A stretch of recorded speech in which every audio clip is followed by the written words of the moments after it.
ஹரே கிருஷ்ணா. எல்லாரையும் எல்2 வகுப்புக்கு வரவேற்கிறேன். இன்னைக்கு வந்து 13 சாப்டர் திரும்பி நம்ம கண்டினியூ பண்றோம். நேற்றுக்கு மாதாஜி வந்து கொஞ்சம் ஓவரால் எக்ஸ்பிளனேஷன் கொடுத்தா. I hope it was very helpful. In between நான் வர சொல்லியிருக்கேன். ஸோ ஓவரால் பிக்சர் வந்து அவங்க மாதாஜி வந்து கொடுப்பாங்க. விச் இஸ் மோர் எக்ஸ்பீரியன்ஸ்டு பர்சனா இருக்கிறதுனால நமக்கு இன்னும் நல்லா புரிஞ்சு வரும். ஓகே. அண்ட் இது வந்து நம்ம இப்போ ரெகுலரா பண்ணிட்டு இருக்கலாம். இப்போ 13 சாப்டரோட 3-4 கிளாஸ் ஆயிடுது. இன்னும் பண்ணிட்டு தான் இருக்கும். லென்த்தி சாப்டர் நம்ம மெதுவா நல்ல டீட்டெயிலா படிக்கலாம். ஓகே. இப்போ வந்து பிரணத்தி எடுக்கிறோம். ஐஸ்வர்யா மாதாஜி பிரணத்தி எடுக்கிறாங்க. அடுமா. हरे कृष्ण माताजी। हरे कृष्ण. ओम नमो भगवते वासुदेवाय। ओम नमो भगवते वासुदेवाय। ओम नमो भगवते वासुदेवाय। ओम अज्ञानतिमिरान्धस्य ज्ञानाञ्जनशलाकया चक्षुरुन्मीलितं येन तस्मै श्री गुरवे नमः। श्री चैतन्यमनोभीष्टं स्थापितं येन भूतले स्वयं रूप कथामह्यं ददाति स्वपदान्तिकं। वन्देऽहं श्रीगुरु श्रीयुतपदकमलं श्रीगुरुं वैष्णवांश्च श्रीरूपं साग्रजातं सहगण रघुनाथान्वितं तं सजीवं साद्वैतं सावधूतं परिजनसहितं कृष्णचैतन्यदेवं श्री राधा कृष्ण पादान् सहगण ललिता श्री विशाखान्वितांश्च। हे कृष्ण करुणा सिन्धु दीनबन्धु जगत्पते गोपेश गोपिका कान्ता राधा कान्ता नमोस्तुते। तप्त काञ्चन गौरांगी राधे वृन्दावनेश्वरी वृषभानुसुते देवी प्रणमामि हरिप्रिये। वाञ्छाकल्पतरुभ्यश्च कृपा सिन्धुभ्य एव च पतितानां पावनेभ्यो वैष्णवेभ्यो नमो नमः। नमो ब्रह्मण्यदेवाय को ब्राह्मणहिताय च जगद्हिताय कृष्णाय गोविन्दाय नमो नमः। नमो महावदान्याय कृष्ण प्रेम प्रदायते कृष्णाय कृष्ण चैतन्य नाम्ने गौरत्वसे नमः। गुरुवे गौरचन्द्राय राधिकायै तदालये कृष्णाय कृष्ण भक्ताय तद्भक्ताय नमो नमः। नमः ॐ विष्णुपादाय कृष्णप्रेष्ठाय भूतले श्रीमद् भक्तिवेदान्त स्वामिनिधि नामिने। नमस्ते सरस्वती देवे गौरवाणी प्रचारिणे निर्विशेष शून्यवादी पाश्चात्य देशतारिणे। जय श्री कृष्ण चैतन्य प्रभु नित्यानंद श्री अद्वैत गदाधर श्रीवासादि गौर भक्त वृंदा। हरे कृष्णा कृष्ण कृष्ण हरे हरे हरे राम राम राम हरे हरे हरे कृष्ण कृष्ण कृष्ण हरे हरे हरे राम राम राम हरे हरे। हरे कृष्ण माता जी। Thank you so much. हरे कृष्ण माता जी। हरे कृष्ण.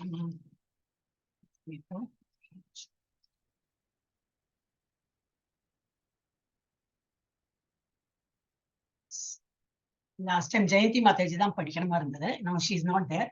ஜெயந்தி மாதாஜிக்கு அப்புறம் யாரு? கமலாவணி மாதாஜி தான். கமலாவணி மாதாஜி படிங்க.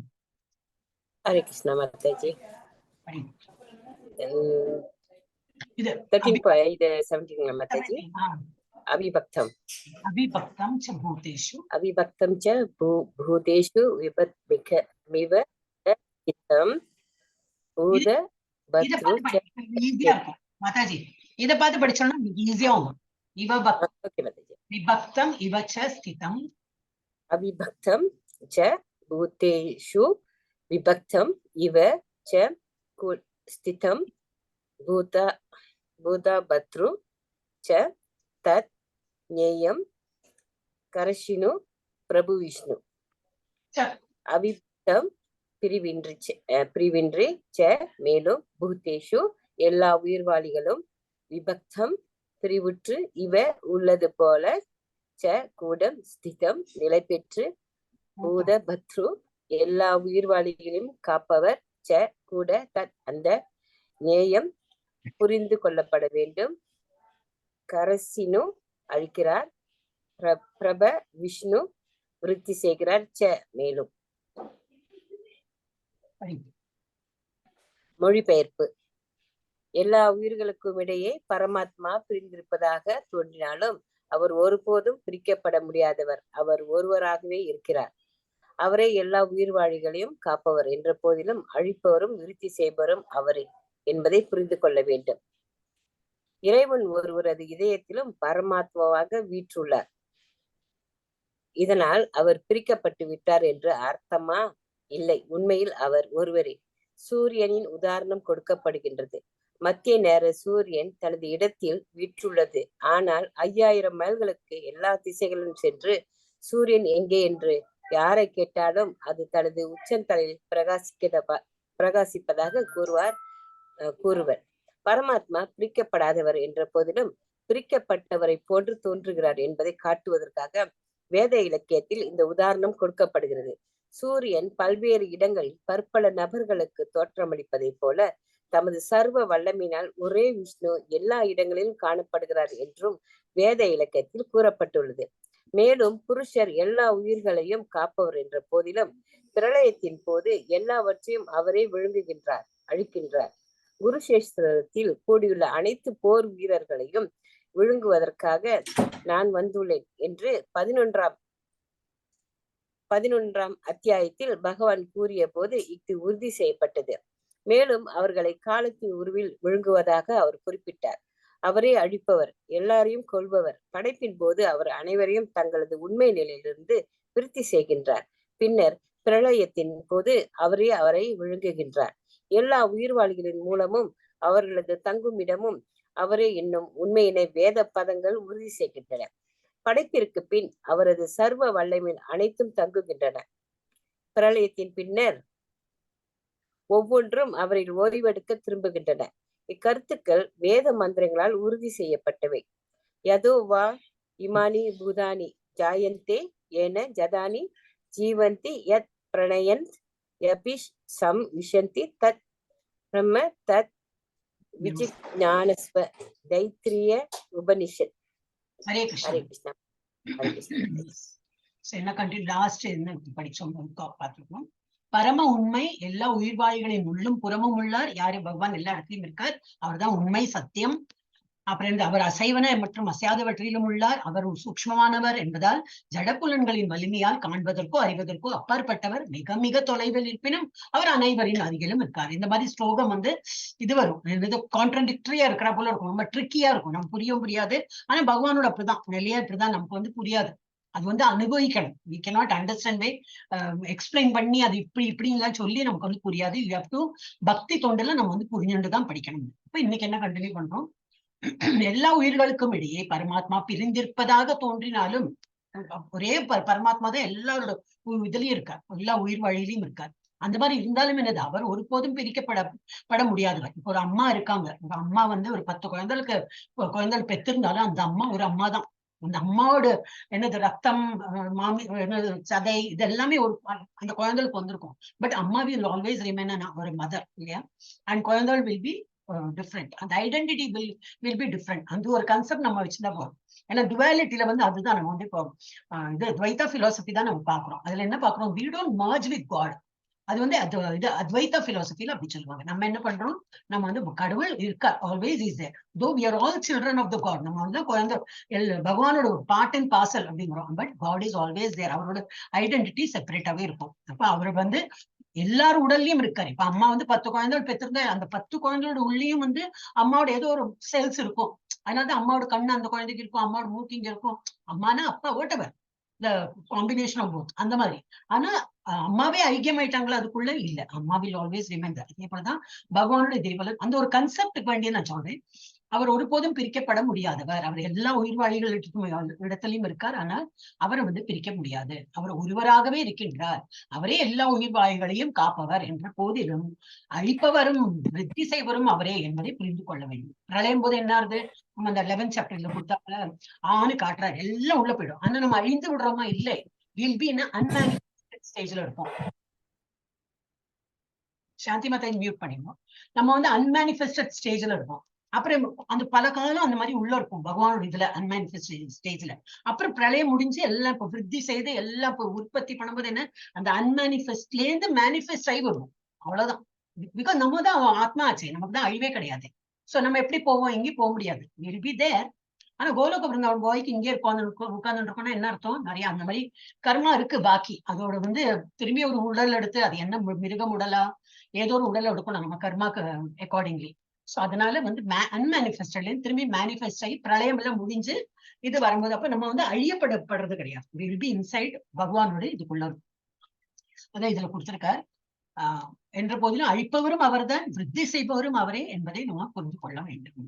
இறைவன் ஒவ்வொருவர் இதயத்திலும் பரமாத்மாவாக வீற்றுள்ளார். இதனால் அவர் பிரிக்கப்பட்டு விட்டார் என்ற அர்த்தமா? இல்லை. உண்மையில் அவர் ஒருவரே. சூரியனின் உதாரணம் கொடுக்கப்படுகின்றன. மதிய நேரம் சூரியன் தனது இடத்தில் வீற்றுள்ளது. ஆனால் 5000 மைல்களுக்கு எல்லா திசைகளிலும் சென்று சூரியன் எங்கே என்று யாரை கேட்டாலும் அது தனது உச்சந்தலையில் பிரகாசிப்பதாக கூறுவார். இப்போ இந்த மாதாஜி, கமலாவணி மாதாஜி, நம்மளை விட 2.5 hours she is ahead. நமக்கு 5 மணி ஆப்போறதுன்னா அவங்க 6, 7:30 கரெக்டா மாதாஜி? 7:30 ஆப்போறதா? அப்போ உங்களுக்கு மத்திய நேரம்னாக்க நமக்கு மத்திய. ஹரே கிருஷ்ணா. ஆமாங்க மாதாஜி, ஹரே கிருஷ்ண மாதாஜி. 2.5 hours. ஆனா மத்திய நேரம் எங்களுக்கு எங்க சூரியனுங்கன்னா நாங்களும் மேலதான் கட்டும். நீங்க என்ன சொல்லுவாங்க? எனக்கும் மேலதான் இருக்கு. சூரியன் cannot be in இந்தியால இங்க இருக்கு, உங்களோட பிரதேசத்துல வேற இடத்துல இருக்கு, அந்த மாதிரி சொல்ல முடியாது. அவர் இடத்துலதான் இருக்கார். நாம எல்லாம் அதுக்கு கீழதான் உட்கார்ந்து. சூரியனின் உதாரணம் கொடுக்கப்படுகின்றது. மதிய நேரம் சூரியன் தனது இடத்தில் வீற்றுள்ளது. ஆனால் 5000 மைல்களுக்கு எல்லா திசைகளிலும் சென்று சூரியன் எங்கே என்று யாரை கேட்டாலும் அது தனது உச்சந்தலையில் பிரகாசிப்பதாக கூறுவார். பரமாத்மா பிரிக்கப்படாதவர் என்று போதிலும் பிரிக்கப்பட்டவரை போன்று தோன்றுகிறார். ஏன்னா ஒரு உயிர் வாயில்களிலும் இருக்கிறதுனால அந்த மாதிரி நமக்கு தோன்றும் என்பதை காட்டுவதற்காகவே வேத இலக்கியத்தில் இந்த உதாரணம் கொடுக்கப்படுகிறது. சூரியன் பல்வேறு இடங்களில் பற்பல நபர்களுக்கு தோற்றம் அளிப்பதை போல தமது சர்வ வல்லமையினால் ஒரே விஷ்ணு எல்லா இடங்களிலும் காணப்படுகிறார் என்று வேத இலக்கியத்தில் கூறப்படுகிறது. எப்படி வேற வேற இது அவரோட என்னது விரிவாக்கம், அவரோட நிறைய விரிவாக்கங்கள் நிறைய இருக்கும். அவர் கிருஷ்ணாவும் வர பலராமரும் இருக்கார். ஒரே டைம்ல ரெண்டு பேர் இதுலயும் இருக்காரு. ஒரே வீட்டுல வாழறாங்க, எல்லாம் இருக்காங்க. ராதாராணியோட உடலையும் அவர் தான் இருக்காரு. சோ நிறைய also part and parcel of the lord. But total potentiality இருக்குன்னா அந்த மாதிரி அது நிறைய வரும். நம்ம இனிமே இப்ப மொள்ள when we learn all this நமக்கு அந்த இதெல்லாம் புரியும். என்னது பக்தி இதெல்லாம் புரியறது இல்லையா? அந்த மாதிரி அவரோட என்னது சுவாம்சா, அப்புறம் ஜீவாம்சா, இந்த மாதிரி நிறைய வரும். சோ அதெல்லாம் நம்ம இன்னும் கொஞ்சம் டீட்டெயிலா படிக்கலாம். ஐ திங்க் பிஜி முடிச்ச பகவத்கீதா முடிச்சதுனாக்கா அந்த இதுல வரும். லெட்டர் ஆஃப் இன்ஸ்ட்ரக்ஷன் ஈஷோபனிஷத்துல இதெல்லாம் நிறைய வரும். அது படிக்கும்போது இதெல்லாம் நமக்கு ஈஸியா போயிடும். அப்புறம் 18 days கோர்ஸ் பண்ணும்போது என்ன ஆகுனாக்கா அதெல்லாம் படிச்சப்பறம் 18 days ரொம்ப ஈஸியா இருக்கே. ஏன்னா அந்த லெவலுக்கு நம்ம படிச்சிருக்கோம். அதனால அவங்களுக்கு நான் திரும்பி இன்னைக்கு கூட அந்த மெசேஜ் போட்டேன். எல்லாரும் அந்த குவிஸ் எழுதிடுங்கன்னா, குவிஸ் இல்ல, what you call question answer, அதை எழுதிடுங்க, பினிஷ் பண்ணிடுங்க, அப் டு டேட்டா வச்சிருங்க. So it will not be a very difficult thing. Okay. சூரியன் பல்வேறு இடங்களில் பற்பல நபர்களுக்கு தோற்றம் அளிப்பதை போல தமது சர்வ வல்லமையினால் ஒரே விஷ்ணு எல்லா இடங்களிலும் காணப்படுகின்றார் என்று வேத இலக்கியத்தில் கூறப்பட்டுள்ளது. மேலும் பரமபுருஷர் எல்லா உயிர்களையும் காப்பவர் என்ற போதிலும் பிரளயத்தின் போது எல்லாவற்றையும் அவரே விழுங்குகின்றார். எல்லாத்தையும் அவருக்குள்ள ஐக்கியமாக்கி வச்சுக்கின்றார். அழிக்கின்றார்னா என்னது? நம்மளோட இந்த ரூபத்துல இருந்து அழிச்சு உள்ள போட்டுறார். சோ we become unmanifested ஸ்டேஜ்ல போயிடுறோம். நம்ம ஒரு உருவம் கிடையாது நமக்கு. சோ குருக்ஷேத்திரத்தில் கூடியுள்ள அனைத்து போர் வீரர்களையும் விழுங்குவதாக நான் வந்துள்ளேன் என்று 11ஆம் அத்தியாயத்தில் பகவான் கூறிய போது இது உறுதி செய்யப்பட்டது. நம்ம அந்த பிக்சரும் பார்த்தோம் இல்லையா? அவர் வாய் திறந்து இருக்காரு, எல்லாம் உள்ள போறாங்க. தேர் எல்லாம், யானைப்படை, குதிரைப்படை எல்லாம் உள்ள போறது அவங்களுக்குள்ள. மேலும் அவர்களை காலத்தின் உருவில் விழுங்குவதாக அவர் குறிப்பிட்டார். அக்கார்டிங் டு என்னது காலம் ஆல்சோ, அவரும் அவரையே தானே காலம். அந்த ஒரு ஒரு காலகட்டத்துல அவர் வந்து அந்த விழுங்குற அந்த இது பண்றார். அன்மேனிஃபெஸ்ட் ஸ்டேஜ்ல எல்லாரையும் பண்ணிடுறார். அவரே அழிப்பவர், எல்லாரையும் கொள்பவர். படைப்பின் போது அவர் அனைவரையும் தங்களது உண்மை நிலையிலிருந்து விருத்தி செய்கின்றார். பின்னர் பிரளயத்தின் போது அவரே அவர்களை விழுங்குகின்றார். எல்லா உயிர் வழிகளின் மூலமும் அவர்களது தங்குமிடமும் அவரே என்னும் உண்மையினை வேத பதங்கள் உறுதி செய்கின்றன. படைப்பிற்கு பின் அவரது சர்வ வல்லமையில் அனைத்தும் தங்குகின்றன. படைப்பிற்கு பின் அவரது அவர் தானே படைக்கிறார். அப்ப அவரோட வல்லமையில தான் வந்து எல்லாமே இருக்கு. நத்திங், ஒரு இலை கூட நம்ம சொல்லதானே செய்யறோம் இல்லையா? ஒரு இலை அசையாது, பகவானுடைய சாங்ஷன்லன்னா அது ஒரு இலை கூட அசையாது. சோ அது மாதிரி அவரே கிரியேட் பண்றாரு, எல்லாம் அவரோட கண்ட்ரோல்ல தான் இருக்கும். பிரளயத்திற்கு பின்னர் ஒவ்வொன்றும் அவரில் ஓய்வெடுத்து திரும்புகின்றன. பிரளயத்திற்கு பின்னர் ஒவ்வொன்றும் அவரில் ஓய்வெடுக்க திரும்புகின்றன. இக்கருத்துக்கள் வேத மந்திரங்களால் உறுதி செய்யப்பட்டவை. அப்புறம் இந்த ஸ்லோகம் கொடுத்திருக்க தைத்திரி உபநிஷத். எஸ், கமலவணி மாதாஜிக்கு அப்புறம் ராஜேஸ்வரி மாதாஜி பிஸியா இருக்காங்க சொன்னா. சாந்தி மாதாஜி படி. हरे कृष्णा माताजी। ज्योतिषाम् अभि तज्ज्योतिष्ता तमसः परम् उच्यते ज्ञानं ज्ञेयं ஞானகம்யம் ஹிருதி சர்வஸ்ய விஷ்டிதம். ஜோதிஷாம் பிரகாசிக்கின்ற பொருட்கள் எல்லாவற்றிலும், அபி கூட, தத் அந்த, ஜோதி ஒளியின் மூலம், தமச இருட்டு, பரம் அப்பாற்பட்ட, உச்சியதே கூறப்படுகின்றது, ஞானம் அறிவு, ஞேயம் அறியப்படும் பொருள், ஞான கம்யம் அறிவின் இலக்கு, ஹிருதி இதயத்தில், சர்வஸ்ய ஒவ்வொருவரின், விஷ்டிதம் வீற்றுள்ளார், பிரகாசிக்கும் பொருட்கள் எல்லாவற்றிற்கும் மூலம் அவரே. அவர் ஜடத்தின் இருட்டிற்கு அப்பாற்பட்டவராகவும் தோன்றாதவராகவும் உள்ளார். அவரே அறிவாகவும் அறியப்படும் பொருளாகவும் அறிவின் இலக்காகவும் உள்ளார். அவர் ஒவ்வொருவருடைய இதயத்திலும் வீற்றுள்ளார். பொருளுரை: சூரியன், சந்திரன், நட்சத்திரங்கள் முதலிய பிரகாசிக்கும் பொருட்கள் எல்லாவற்றிலும் ஒளியின் மூலமாக இருப்பது பரமபுருஷ பகவானான பரமாத்மாவே. பரமபுருஷரிடமிருந்து வரும் தேஜஸின் காரணத்தினால் ஆன்மீக உலகில் சூரியனுக்கோ சந்திரனுக்கோ அவசியமில்லை என்பதை நாம் வேத இலக்கியத்தில் காண்கிறோம். இந்த ஜட உலகில் பகவானுடைய தெய்வீக ஒளியான அந்த பிரம்மஜோதி மகத் தத்துவ எனப்படும் பௌதீக மூலக்கூறுகளால் மூடப்பட்டுள்ளன. எனவே இந்த ஜட உலகில் ஒளியை பெற சூரியன், சந்திரன், மின்சாரம் முதலியவற்றின் உதவி நமக்கு தேவைப்படுகிறது. ஆனால் ஆன்மீக உலகில் இவற்றிற்கு அவசியமில்லை. அவரது பிரகாசிக்கும் ஜோதியினால் அனைத்தும் பிரகாசப்படுத்தப்படுகின்றன என்று வேத இலக்கியத்தில் தெளிவாக கூறப்பட்டுள்ளது. எனவே அவரது நிலை இந்த ஜட உலகை சார்ந்தது அல்ல என்பது தெளிவு. அவர் ஆன்மீக வெளியில் மிக மிக தொலைவில் உள்ள ஆன்மீக உலகில் உள்ளார். இதுவும் வேத இலக்கியத்தில் உறுதி செய்யப்பட்டுள்ளது. ஆதித்ய வர்ணம் தமசக பிரஸ்தாத் ஸ்வேதாஷ் வதர உபனிஷத் 3.8. அவர் சூரியனை போன்றவர், நித்தியமாக பிரகாசிப்பவர். ஆனால் இந்த ஜட உலகின் இருட்டிற்கு மிக மிக அப்பாற்பட்டு விளங்குகிறார். அவரது ஞானம் திவ்யமானது. பிரம்மன் திவ்ய ஞானத்தின் களஞ்சியம் என்பதை வேத இலக்கியம் உறுதி செய்கின்றது. அந்த ஆன்மீக உலகத்திற்கு மாற்றம் பெற ஆவலுடன் இருப்பவனுக்கு ஒவ்வொருவரது இதயத்திலும் வீற்றுள்ள பரமாத்மாவின் மூலம் ஞானம் வழங்கப்படுகிறது. தம் ஹ தேவம் ஆத்ம புத்தி பிரகாசம் முமுஷுர் வை சரணம் அகம் பிரபத்தியே என்று ஒரு வேத மந்திரம் ஸ்வேதாஷ் வதர உபனிஷத் 6.18 கூறுகின்றது. ஒருவனுக்கு முக்தி அடைவதில் விருப்பம் இருந்தால் அவன் முழுமுதற் கடவுளிடம் சரணடைய வேண்டும். ஞானத்தின் இறுதி லட்சியத்தை பொறுத்தவரையில் அதுவும் வேத இலக்கியத்தில் உறுதி செய்யப்பட்டுள்ளது. தம் ஏவ விதித்வாதி மிருத்யும் ஏதி. அவரை அறிவதால் மட்டுமே பிறப்பு இறப்பின் எல்லைகளை கடக்க முடியும். ஸ்வேதாஷ் வதர உபனிஷத் 3.8. ஒவ்வொருவருடைய இதயத்திலும் பரம ஆளுநராக அவர் வீற்றுள்ளார். அவரது கால்களும் கைகளும் எங்கும் பறந்துள்ளன. இவை ஜீவாத்மாவிற்கு பொருந்தாத தன்மைகள். எனவே ஜீவாத்மா பரமாத்மா என்று களத்தை அறிவோர் இருவர் உள்ளனர் ஏற்றுக்கொள்ளப்பட வேண்டும். சாதாரண மனிதனது கைகளும் கால்களும் ஓரிடத்தில் மட்டுமே உள்ளன. ஆனால் கிருஷ்ணருடைய கைகளும் கால்களும் எங்கும் பறந்துள்ளன. இது ஸ்வேதாஷ் வதர உபனிஷத்தில் 3.17 உறுதி செய்யப்பட்டுள்ளது. சர்வஸ்ய பிரபும் ஈசானம் சர்வஸ்ய ஸ்ரணம் பிருகத். அந்த பரமபுருஷ பகவானான பரமாத்மாவே எல்லா உயிர்வாளிகளின் பிரபு, எஜமானர். எனவே எல்லா உயிர்வாளிகளுக்கும் இறுதியான புகலிடம் அவரே. பரமாத்மாவும் ஜீவாத்மாவும் எப்போதும் வேறுபட்டவர்கள் என்ற உண்மையை இதனால் யாராலும் மறுக்க முடியாது. ஹரே கிருஷ்ணா மாதாஜி. இதுல என்ன கொடுத்திருக்க, பகவானுடைய இன்னும் டீடைல் கொடுத்திருக்கா. பிரகாசிக்கும் பொருள்கள் எல்லாவற்றிலும் மூலம் அவரே. நம்ம ஃபர்ஸ்டே நம்ம பார்த்தோம், அது என்ன பிரம்மன். பிரம்மனோட என்ன நிலை, பகவானோட ஒரு 3 types of way of understanding God. ஒண்ணு வந்து ஒளி வடிவமா நம்ம வந்து பகவான் வந்து வழிபடுறோம். ஃபர்ஸ்ட் சாப்டர்லயே நம்ம வந்து பகவத்கீதாலயே அதை வந்து சொல்லி கொடுத்துடுறோம். ஸோ 18 days யாரெல்லாம் இஷ்டம் இருக்கோ திரும்பி திரும்பி நீங்க பண்ணிட்டே இருக்கலாம். லெவல் 2 லெவல் 3 போயிட்டே இருக்கலாம். பட் லெவல் 1 திரும்பி திரும்பி பண்ணும்போது என்ன, இந்த பேசிக் இதெல்லாம் நமக்கு வந்து மறந்து போகாது.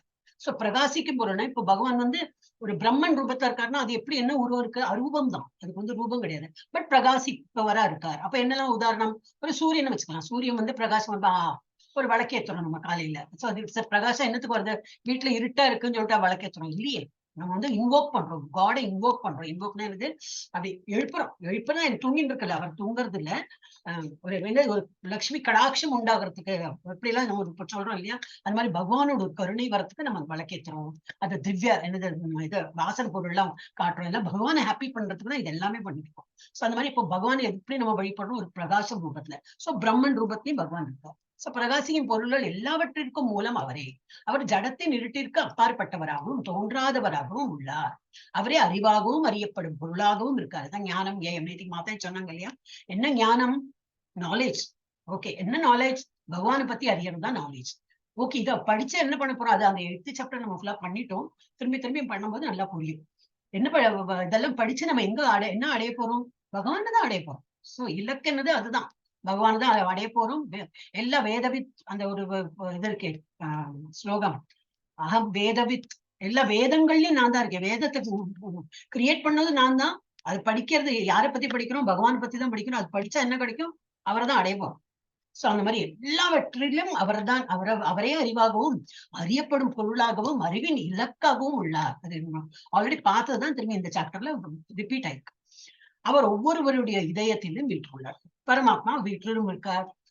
என்னது பிரைட்னஸ், ஒரு லைட்டாவும் இருக்கார். அந்த மாதிரி.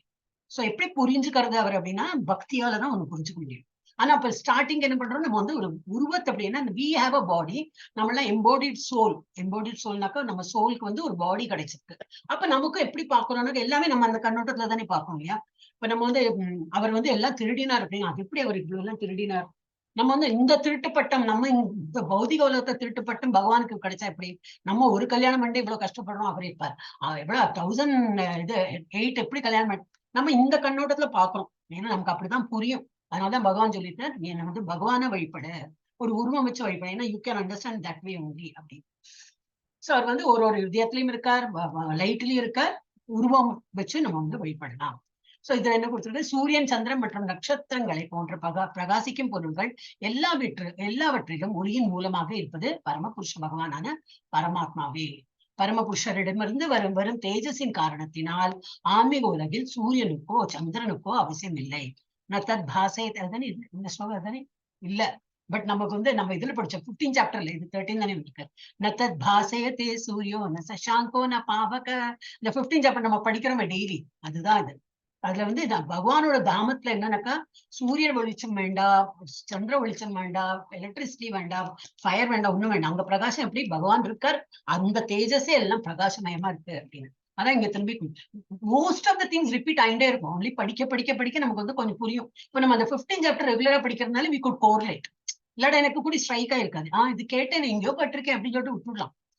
இப்ப நம்ம 15 சாப்டர் ரெகுலரா படிக்கிறதுனால we could correlate. சோ பரமபுருஷரிடமிருந்து வரும் தேஜஸின் காரணத்தினால் ஆன்மீக உலகம் சூரியனுக்கோ சந்திரனுக்கோ அவசியமே இல்லை என்பதை நாம் வேத இலக்கியத்தில் காண்கிறோம். இந்த ஜட உலகில் பகவானுடைய தெய்வீக ஒளியான அந்த பிரம்ம ஜோதி மகத்தத்துவ அந்த இதுல காட்டியிருக்காங்க. என்னது, நம்ம கோலோக சாட்ல மகத்தத்துவ அது வந்து அந்த இடம் காட்டியிருக்கா. அவுட் சைடு அந்த இந்த ஸ்கை அந்த இடத்துல இருக்கு பிரம்ம ஜோதிங்க. பிரம்ம ஜோதினா அவரோட அந்த ஒளி வடிவமா இருக்காரு அவர். அது எந்த இடத்துல இருக்கு, மகத்தத்துவா எனப்படும் பௌதிக மூலக்கூறுகளால் மூடப்பட்டுள்ளது. எனவே இந்த ஜட உலகில் ஒளியை பெற சூரியன் சந்திரன் மின்சாரம் போன்றவற்றின் உதவி நமக்கு தேவைப்படுகிறது. இந்த ஜட உலகம் ஏன்னா இட் இஸ் இது என்னது, இருளடைந்த உலகம் இது. அதுக்கு என்ன சொல்லுவேன், அசாஸ்வதம் மறந்துவிட்டு, அந்த ஃபர்ஸ்ட் வேர்டு மறந்துவிட்டு. ஓகே, அது வரும் அப்புறம். அசாஸ்வதம் டெம்பரரி அண்ட் வந்து இருளடைந்த இதுதான். நமக்கு இங்க துக்கம் ஒன்றுதான் இருக்கு.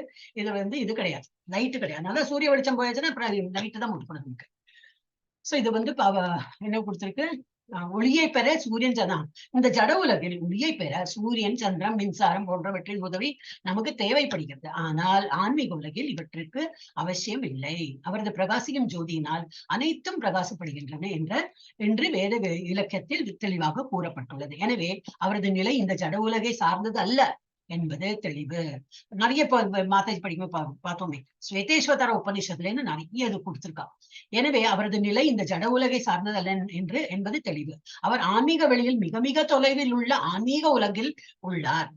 அந்த இது பார்த்தோம் இல்லையா, கோலோக சாட்ல எங்க இருக்காரு, நம்ம ஃபுல் அண்டம் இருக்கு, அந்த அண்டத்தையும் தாண்டி இது இருக்கு, பிரம்மஜோதி இருக்கு, அதையும் தாண்டி அவரோட உலகம் இருக்கு. அதுக்குள்ள நடுவுல அந்த பெட்டல்ஸ் எல்லாம் இருக்கும், லோட்டஸோட பெட்டல்ஸ் எல்லாம் நிறைய இருக்கும், அந்த மாதிரி காட்டியிருக்காங்க. அதுக்குள்ள பகவான் வந்து கிருஷ்ணர் அதையும் இருக்கிற போல டிராயிங் காட்டியிருக்காங்க. ஓகே, எனவே அவரது நிலை இந்த ஜட உலகை சார்ந்தது அல்ல என்று தெளிவு. அவர் ஆன்மீக வழியில் மிக மிக தொலைவில் உள்ள ஆன்மீக உலகில் உள்ளார். இதுவும் வேத இலக்கியத்தில் உறுதி செய்யப்பட்டது. இதுல ஸ்வேதேஸ்வர உபநிஷத்துல 3.8. அவர் சூரியனை போன்றவர் நித்தியமாக பிரகாசிப்பவர். ஆனால் இந்த ஜட உலகின் இருட்டிற்கு மிக மிக அப்பாற்பட்டு விளங்குகின்றார். ஆனாலும் இதெல்லாம் கிரியேட் பண்ணது அவர் தான், நம்ம ஹிருதயத்துக்குள்ளேயும் அவர் தான் இருக்கார். ஆனா இங்க இருந்து தொலைவுல அவருடைய இடத்துல தாமத்துல இருக்கார். அப்ப எப்படி புரிஞ்சுக்க முடியும்? ரொம்ப குழப்பமா இருக்கேன்னா அதுதான் புரிஞ்சுக்கிறது கஷ்டம். நம்ம இந்த இது என்னது இந்த கண்ணோட்டத்துல பார்த்தோம்னா புரியாது. எல்லாம் நான் வந்து இப்ப ஏட்டறிவு ஏட்டுக்கல்வி அறிவோடு நம்ம பார்க்கணும்னு நினைச்சா ரொம்ப டிஃபிகல்ட். நம்ம வந்து பக்தியோட தான் அணுக முடியும். அவரது ஞானம் திவ்யமானது, பிரம்மன் திவ்ய ஞானத்தின் களஞ்சியம் என்பதை வேத இலக்கியம் உறுதி செய்கின்றது. அந்த ஆன்மீக உலகிற்கு மாற்றம் பெற அவளுடன் இருப்பவனுக்கு ஒவ்வொருவரது இதயத்திலும் விட்டுள்ள பரமாத்மாவின் மூலம் ஞானம் வழங்கப்படுகின்றது. அதுவும் எங்களை கொடுத்திருக்க திரும்பி ஸ்வேதேஸ்வர உபநிஷத்துல இது வந்து ஒரு ஸ்லோகம் கொடுத்திருக்கு, அதுலயும் கொடுத்திருக்காங்க. சோ ஒருவனுக்கு முக்தி அடைவதில் விருப்பம் இருந்தால் அவன் முழுமுதற் கடவுளிடம் சரணடைய வேண்டும். ஞானத்தின் இறுதி லட்சியத்தை பொறுத்தவரையில் அதுவும் வேத இலக்கியத்தில் உறுதி செய்யப்பட்டுள்ளது. திரும்பி வந்து இதையும் வந்து கொடுத்திருக்காங்க. எல்லாரும் வந்து சரணடைய பகவான்கிட்ட வந்து முக்தி கிடைக்கணுமா, இந்த உலகத்துல இருந்து நமக்கு வந்து இந்த புக்கு பிடுங்கெல்லாம் இருக்கிறது, நம்ம முக்தி வேணுமா, இப்ப பகவானுக்கு சரணடைகிறது எப்படி சரணடைய முடியும்? சும்மா என்னவோ யாரோ சொன்னான்னு சொல்லிட்டு பூஜை பண்ணோம், ஜபா பண்ணோம், அந்த மாதிரி இல்ல, பக்தியோட பண்ணும்போதுதான் வரும். சோ அது வந்து அப்ப இறுதி லட்சத்தை பொறுத்தவரையில் அது வேத இலக்கியத்தில் உறுதி செய்யப்பட்டுள்ளது. திரும்பி ஸ்வேதேஸ்வர உபநிஷத்துல கொடுத்திருக்கிறார். ஒவ்வொருவருடைய இதயத்திலும் பரம ஆளுநராக அவர் வீற்றுள்ளார். அவரது கால்களும் கைகளும் எங்கும் பறந்துள்ளன. இப்ப நம்ம சொல்றோம் இல்லையா, கண்டரோல பண்ணம் சொல்லிட்டு எல்லாம் நம்ம வேர்டு சொல்றோம் இல்லையா, தட் மீன்ஸ் என்னது, அவர் பார்த்தாலே போறோம். அவர் வந்து கண்ணால சாப்பிடலாம், அவர் இப்படி எப்படி சொல்லு கடைக்கான் பார்வை இப்படின்னா நம்ம பகவானுக்கு எல்லாம் அதெல்லாம் எழுதுவாங்க. கரெக்ட், பகவானோட நாம நின்று எல்லாரையும் நீக்கி நான் பார்க்கணும்னு சொல்லிட்டு நான் கோயில் எல்லாம் பார்க்கணும். ஒருத்தர் இந்த ரெகுலரா வரப்பட்டவங்க எல்லாம் அவங்களுக்குலாம் ஒரு மாதிரி வந்து கோயில என்ன தினமும் போவாங்க. அப்ப அவங்களுக்கு வந்து அந்த ஃபர்ஸ்ட் நிக்கணும், அவங்க தண்ணி எல்லாம் தெளிப்பாங்க, அதெல்லாம் அவங்களுக்கு போய் நிக்கணும். அதெல்லாம் பகவான் நம்மளை பாக்குறாரா, அதுதான் இம்பார்ட்டன்ட். நம்ம பின்னாடி நின்னாலும் பரவாயில்ல, பகவான் அந்த ஒரு கடைக்கண்ணோட நம்மளை பாக்குறாரா போதும். நம்ம அவரை பாக்குறது எல்லாரும் தான் பார்த்துட்டு இருக்கோம். இப்ப நமக்கு இப்ப ஃபேமஸ் பர்சனாலிட்டி யாரோட பேர் சொன்னோம்னா எனக்கும் தெரியும், எல்லாருக்கும் தெரியும். இப்ப மோடி அப்படின்னு சொல்லி எல்லாருக்கும் தெரியும். மோடிக்கு நம்மள தெரியுமா, அதுதான் இம்பார்ட்டன்ட். கிருஷ்ணன் நம்மளை பாக்குறாரா, கிருஷ்ணன் நம்மளை பாக்குறாரா, கிருஷ்ணன் நமக்கு வந்து அருள் புரிகிறாரா அப்படின்னு. இப்ப அவரோட என்னது கடைக்கண் பார்வை கிடைத்தாலும் போரும் அப்படிங்கிறாங்க. அதே போலதான் அவர் வந்து கண்ணாடி கண்டரோட பண்றோம் அப்படின்னு எல்லாம் சாப்பாடு எல்லாம் நம்ம பண்ணி எல்லாம் பகவான் போய் நைவேத்தியம்னு கொடுக்குறோம். அவர் ஒரு பருக்கு ஒரு என்ன சொல்ல ஒரு ஃபுட்டோட ஒரு ரைஸ் துண்டாக அவர் வாயில போட்டுக்கிறாரா இல்லை. ஆனா அவர் சாப்பிட்டாருன்னு சொல்லிட்டு அந்த இதை எண்ணத்தோட நம்ம வந்து நைவேத்தியமா எடுத்துட்டு நைவேத்தியம் பண்ணிட்டோம்னு சொல்லிட்டு பிரசாதமா நம்ம சாப்பிடணும். So this is what பகவானுக்கு வந்து கையால தான் சாப்பிடணும் அந்த மாதிரிலாம் கிடையாது.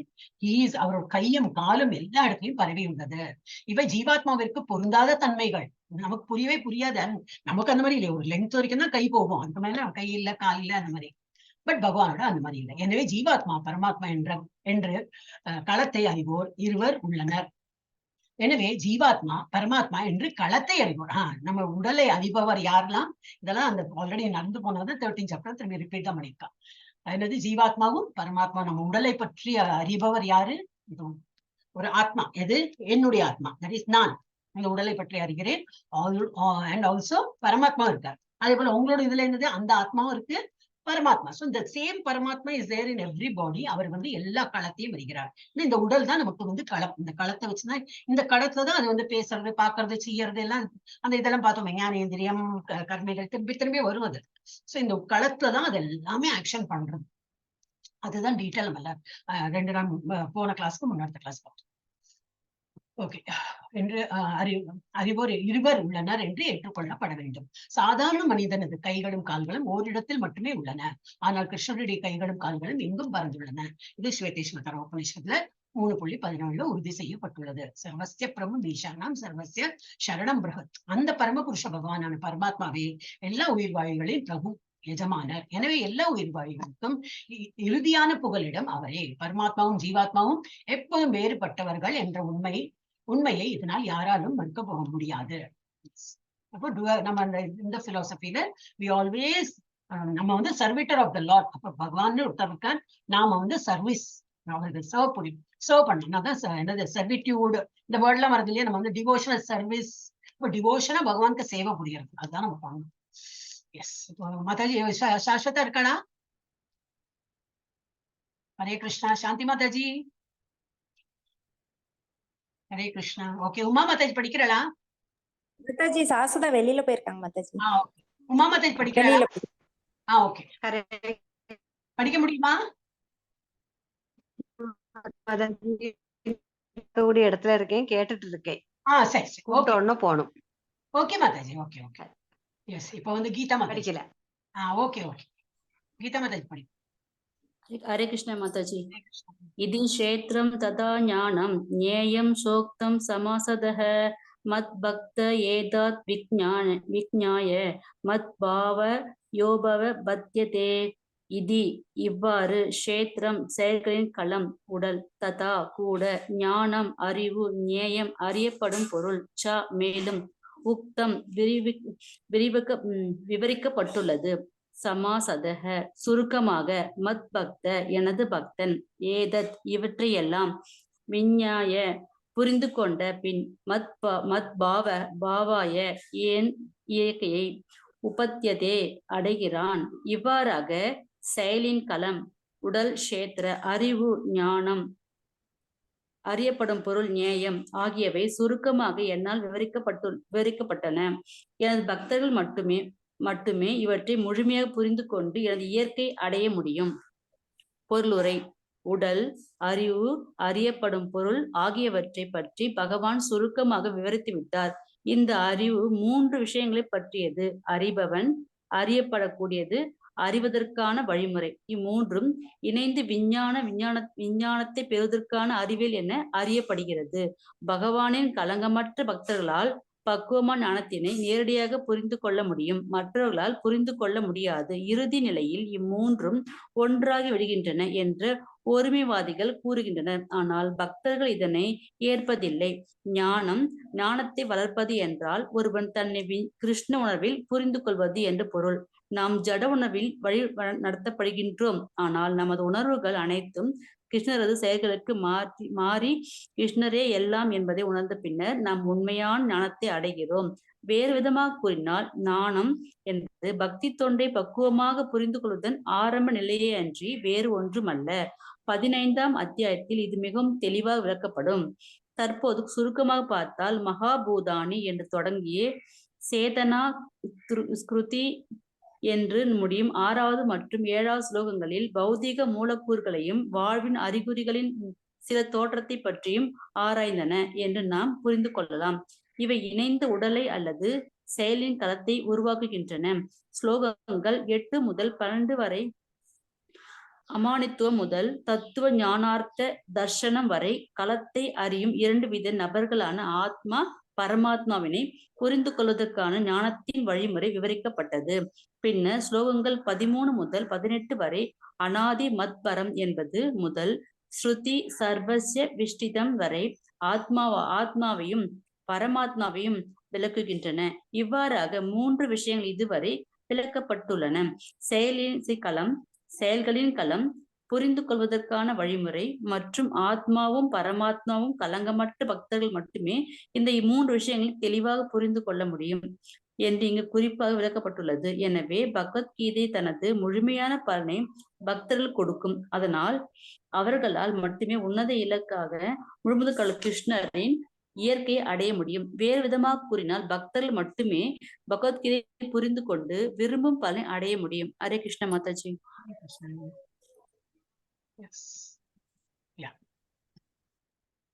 இதுல இருந்து இப்ப கொஞ்சம் ஒரு மாதிரி புரிதல் வருது.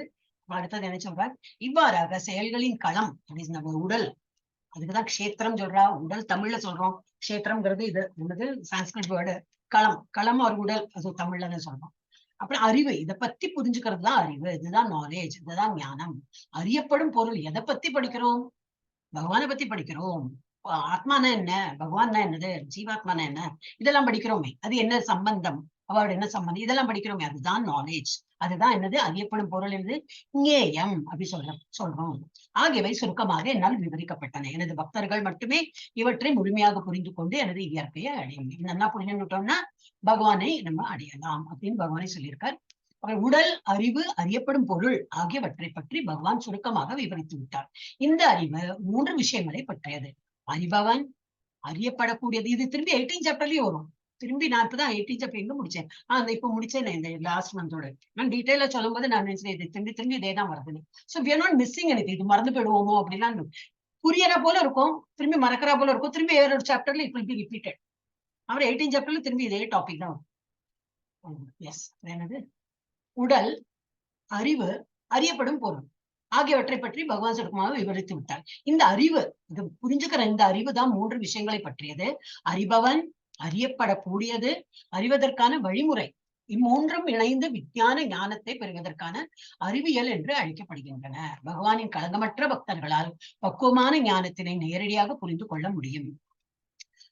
அப்ப பகவானோட பக்தர்கள்னா என்னது, நம்ம டிவோஷன் இருக்கிறதுனால நம்ம பாதை ஈஸியா இருக்கு, வேற ஒண்ணும் இல்ல. இப்ப நேத்திக்கு மாத்த சொன்னாங்களா, எனக்கு நினைவில்லை, இல்ல வேற எங்கேயோ கேட்டேனோ தெரியல. அந்த மாடிப்படியில போறது என்னது, அதை கட்டு இதை 6th சாப்டர் எல்லாம் பார்த்தோம் இல்லையா, அந்த யோகா பண்ணும், அதுக்கு எவ்வளவு எல்லாம் ப்ராசஸ் இருக்கு. அதெல்லாம் பண்ணிட்டு என்ன ஈஸியா பகவான் அடைய முடியுமா? முடியாது, ரொம்ப கஷ்டம். ஆனா நமக்கு ஈஸியா இருக்கிறது என்ன, ஒரு ஜப்பா. பகவான் என்ன நினைத்து ஒரு ஜப்பா பண்றது இஸ் ஈஸி. அது வந்து பரிந்துரைக்கப்படுகிறது. அப்ப நம்ம அது பண்ணும்போது என்ன, எலிவேட்டர்ல போறா போல ஈஸியா நமக்கு வந்து பகவானை பத்தி புரியும். சோ நம்ம வந்து அது யாரு பண்றா? பகவான் பக்தர்கள் தான் அதெல்லாம் பண்றாங்க. நம்ம எல்லாம் பக்தர்கள், இப்ப நம்ம எல்லாம் ஜப்பா பண்ணணும். சோ பகவானின் களங்கமற்ற பக்தர்களால் பக்குவமான ஞானத்தை நேரடியாக புரிந்து கொள்ள முடியும். ஈஸியா நம்ம புரிஞ்சு கொள்ளலாம். சுத்தி வளைச்செல்லாம் கேட்கவே வேண்டாம். மற்றவர்களால் புரிந்து கொள்ள முடியாது. இறுதி மற்றவர்கள்னா யாரு? பகவான் பக்தர்கள் அல்லாதவர்னா நாத்திகர்களாகவும் இருக்கலாம், அரூபவாதிகளாகவும் இருக்கலாம். யாரு வந்து அத்வைதிக் பிரின்சிபல் இருக்காங்களோ அவள் வந்து they will have philosophical understanding, அது இதெல்லாம் பேசுவா. they will discuss topic discuss பண்ணிருப்பா. பக்திங்கிறது கொஞ்சம் கம்மி தான் அவங்களுக்குலாம். இருக்காங்க, பகவான் இருக்கான்னு தெரியும், பட் நம்ம பண்றப்பல பண்ண முடியாது. அப்ப நமக்கு வந்து ஃபர்ஸ்ட் டேல இருந்தே என்ன சொல்லி கொடுத்துருக்காங்க, இதுதான் பக்தி பண்ணணும். It is very easy. நமக்கு புரிந்து கொள்றது ரொம்ப ஈஸி. ஆனா அவங்களுக்கு வந்து புரிந்து கொள்ள முடியாது, கஷ்டம். இறுதி நிலையில் இம்மூன்றும் ஒன்றாகி விடுகின்றன என்று ஒருமைவாதிகள் கூறுகின்றனர். ஆனால் பக்தர்கள் இதனை ஏற்பதில்லை. நம்ம வந்து we don't unite with God. நம்ம அதை வந்து ஏற்கிறது கிடையாது. பக்தர்கள்னா ஆல்வேஸ் அண்டர்ஸ்டாண்ட், கிருஷ்ண பக்தர்கள் அப்படின்னா டிவோட்டிஸ், வைஷ்ணவர்கள் சொல்லலாம். அப்ப நம்ம எல்லாம் வந்து அதை பிலீவ் பண்றது கிடையாது. ஆனால் பக்தர்கள் இதனை ஏற்பதில்லை. ஞானத்தை வளர்ப்பது என்றால் ஒருவன் தன்னை கிருஷ்ண உணர்வில் புரிந்து கொள்வது என்று பொருள். நாம் ஜட உணர்வினால் வழி நடத்தப்படுகின்றோம். ஆனால் நமது உணர்வுகள் அனைத்தையும் கிருஷ்ணரது செயல்களுக்கு மாற்றி கிருஷ்ணரே எல்லாம் என்பதை உணர்ந்த பின்னர் நாம் உண்மையான ஞானத்தை அடைகின்றோம். கண்ணு கொடுத்திருக்கு, we can see anything, எதை வேணா பார்க்கலாம். கண்டதே காட்சி கொண்டதே கோலம் எல்லாம் சொல்லுவாங்க, ஏன்னா ப்ராப்ளம் வருது வாயில. பட் என்னது, கண்ணு எனக்கு கொடுத்துருக்கு பகவான தரிசனம் பண்றதுக்கு, மூக்கு என்னதுக்கு பகவான் துளசி இலையை வந்து நுகரத்துக்கு, இதுவும் எல்லாம் 18 days கோர்ஸ்ல வந்து திரும்பி அதை சொல்லும் போது என்ன அப்படி ரெஜிஸ்டர் ஆயிடும்.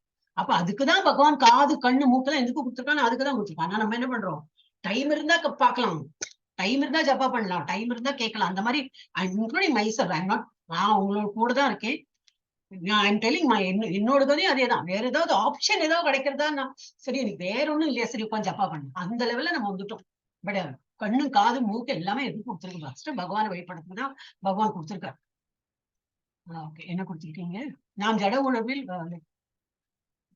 ஞானத்தை வளர்ப்பது என்றால் ஒருவன் தன்னை கிருஷ்ண உணர்வில் புரிந்து கொள்வது என்று பொருள். நாம் ஜட உணர்வினால் வழி நடத்தப்படுகின்றோம். ஜட உணர்வு இப்ப நமக்கு இருக்கிற உணர்வெல்லாம் ஜட ஆசைகளை திருப்திப்படுத்துறதுக்கு தான் நம்ம அதெல்லாம் யூஸ் பண்றோம். ஆனால் நமது உணர்வுகள் அனைத்தையும் கிருஷ்ணரது செயல்களுக்கு மாற்றி கிருஷ்ணரே எல்லாம் என்பதை உணர்ந்த பின்னர் நாம் உண்மையான ஞானத்தை அடைகின்றோம். வேறு விதமாக கூறினால் ஞானம் என்பது பக்தி தொண்டை பக்குவமாக புரிந்து கொள்வதன் ஆரம்ப நிலையை அன்றி வேறு ஒன்றும் அல்ல. உங்களுக்கு பக்தி வந்து கொடுத்து நான் ஜப்பா பண்ணேன்னா டாப், நம்ம இப்பதான் ஏந்துன்னு நடக்க ஆரம்பிச்சிருக்கோம். ஃபர்ஸ்ட் ஸ்டெப் ஏறலாமான்னு பார்த்துட்டு இருக்கோம். அதுதான் இப்போ அந்த லெவல்ல தான் இருக்கும். எல்லாருமே அந்த லெவல்ல தான் இருக்கும். ஆனா சொல்றதுக்கு வேணா நான் 6th லெவல் சர்டிபிகேட் வாங்கிட்டேன் அதெல்லாம் சொல்றதுக்குதான். உள்ளூர் எவ்வளவு போயிருக்கு, இன்னும் உள்ள சிங்கே ஆகல. சிலவெல்லாம் இன்னும் அந்த பேபி இதுலதான் இருக்கும்.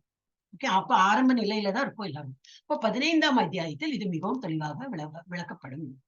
தற்போது சுருக்கமாக பார்த்தால் மகாபூதானி என்று தொடங்கி சேத்தனா திருப்தி என்று முடியும் 6வது மற்றும் 7வது பதங்கள் பௌதிக மூலக்கூறுகளையும் வாழ்வின் அறிகுறிகளையும் சில தோற்றத்தையும் பற்றி ஆராய்ந்தன என்று நாம் புரிந்து கொள்ளலாம். இவை இணைந்த உடலை அல்லது செயல்களின் களம், உடல் இல்ல செயல்கள் பண்ற ஒரு களம். இதுல தானே இந்த உடல் இருக்கிறதுனால எல்லாம் பேசுறோம், சாப்பிடுறோம், எல்லாம் பண்ணிட்டு இருக்கோம். இந்த உடலே இல்லை, இந்த ஆத்மாக்கு உடல் இல்லைன்னா என்ன பண்ணுவோம் இல்லையா? அப்ப இது வந்து அந்த என்னது 3 modes ஆஃப் மெட்டீரியல் நேச்சரும் அட்ராக்ட் பண்ணுது. மாதிரி ஃப்ரீயா இருக்கும். ஆனா ஒரு உடல் எதுக்கு எடுத்துட்டு இருக்கோம்? பிகாஸ் ஆஃப் அவர் கர்மா.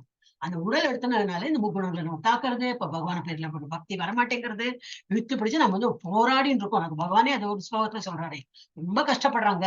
இந்த உடலை வச்சிருந்து உடல் இருக்கிறதுனாலதான் வந்து ரொம்ப என்ன வந்து வழிபடுறதுக்கு அவங்க கஷ்டப்படுறாங்க. ஏன்னா பாக்கி உள்ளதெல்லாம் அட்ராக்டிவ் திங்ஸ் நிறைய இருக்கு. இந்த பௌதிக உலகத்துல மாயா ரொம்ப ஆகர்ஷணம் பண்றது.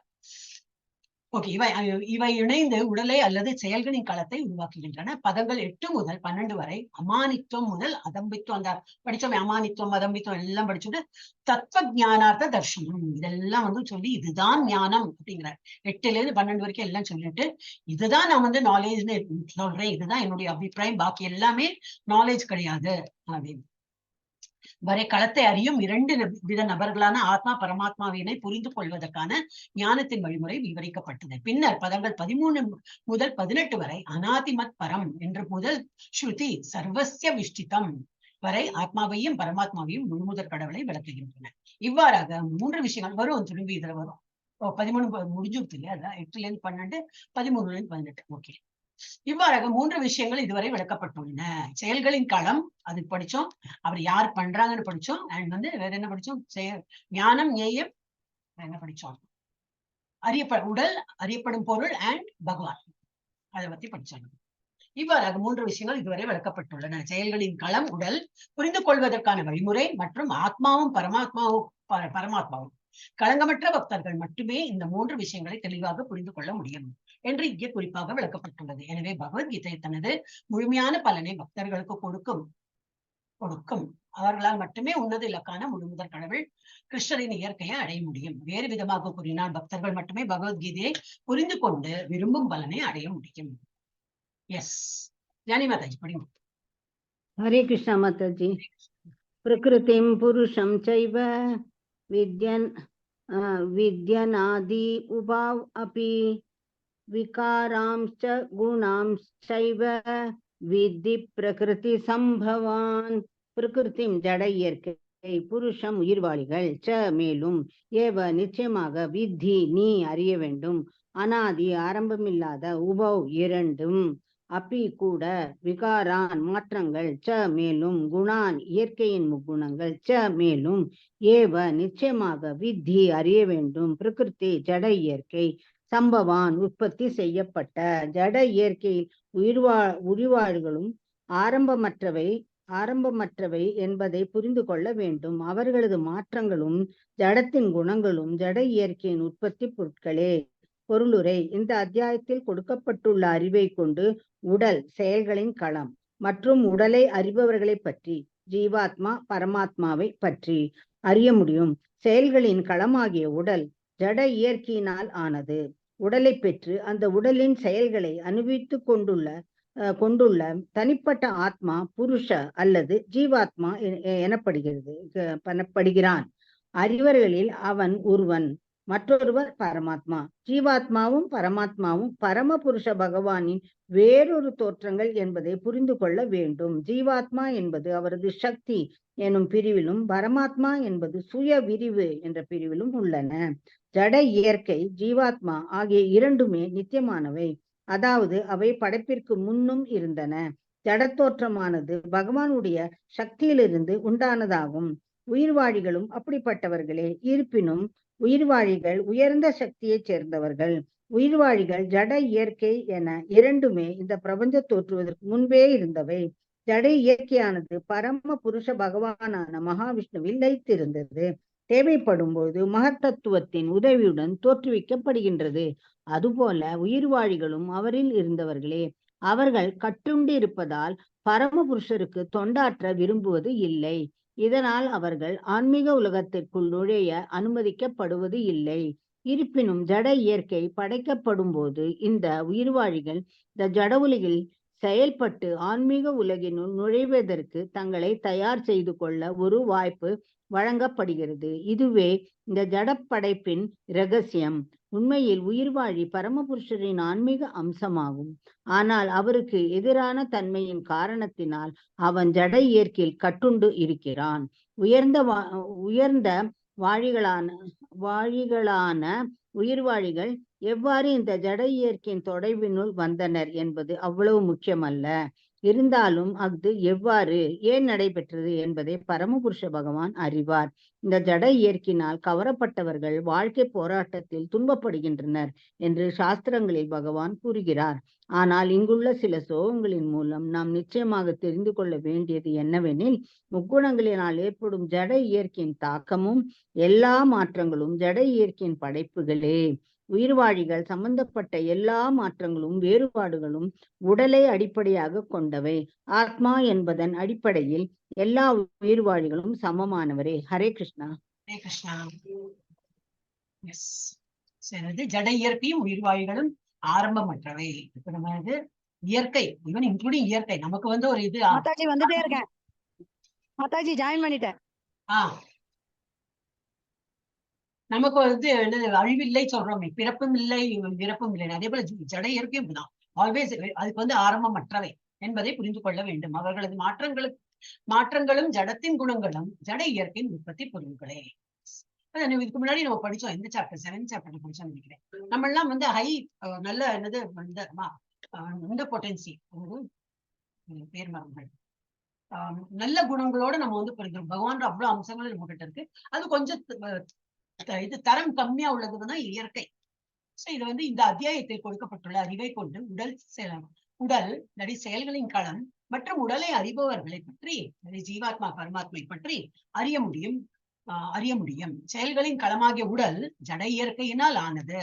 உடலை பெற்று அந்த உடலின் செயல்களை அனுபவித்துக் கொண்டுள்ள தனிப்பட்ட ஆத்மா புருஷா அல்லது ஜீவாத்மா என்றார் எனப்படுகின்றார். அப்ப என்னெல்லாம் வேர்டு, ஆத்மானாலும் ஜீவாத்மா, ஆத்மானாலும் அதேதான், புருஷானாலும் நாமளும் புருஷாதான். பகவான் இருக்க, அவர் பரம புருஷா, பெரிய இது. நம்ம வந்து சின்ன அணு மாதிரி இருக்கோம்னா அவர் பரம விபு அப்படி.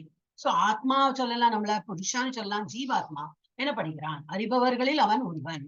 மற்றொருவர் பரமாத்மா. ஜீவாத்மாவும் பரமாத்மாவும் பரமபுருஷ பகவானில் வெவ்வேறு தோற்றங்கள் என்பதை புரிந்து கொள்ள வேண்டும். ஏன்னா அவர்கிட்ட இருக்கிற சச்சிதானந்த குவாலிட்டி நம்ம கிட்டே இருக்கும். ஒன்லி குவாலிட்டி சேம் தான், ஆனா குவான்டிட்டி பார்த்தா ரொம்ப கம்மி. நம்ம ஒரு தீப்பொறி மாதிரி இருக்கும், ஒரு டிராப் இந்த ஓஷன் மாதிரி அவ்வளவுதான் இருக்கும். அவர் வந்து பெரிய ஒரு கடல்ல, நம்ம வந்து ஒரு டிராப் தான். அதுதான் டிஃபரன்ஸ். அது அதர்வைஸ் நம்மளுக்கும் பகவானுக்கும் ஒரு வேற டிஃபரன்ஸ் எல்லாம் கிடையாது. மற்றொருவர் ஜீவாத்மாக்கும் பரமபுருஷ பகவானின் வெவ்வேறு தோற்றங்கள் என்பதை புரிந்து கொள்ள வேண்டும். ஜீவாத்மா என்பது அவரது சக்தி எனும் பிரிவலும் பரமாத்மா அவரது சுய விரிவு எனும் பிரிவிலும் உள்ளது. அவர் சுயமா இருக்கார், அவரோட பிரிவிலிருந்து நம்ம வந்து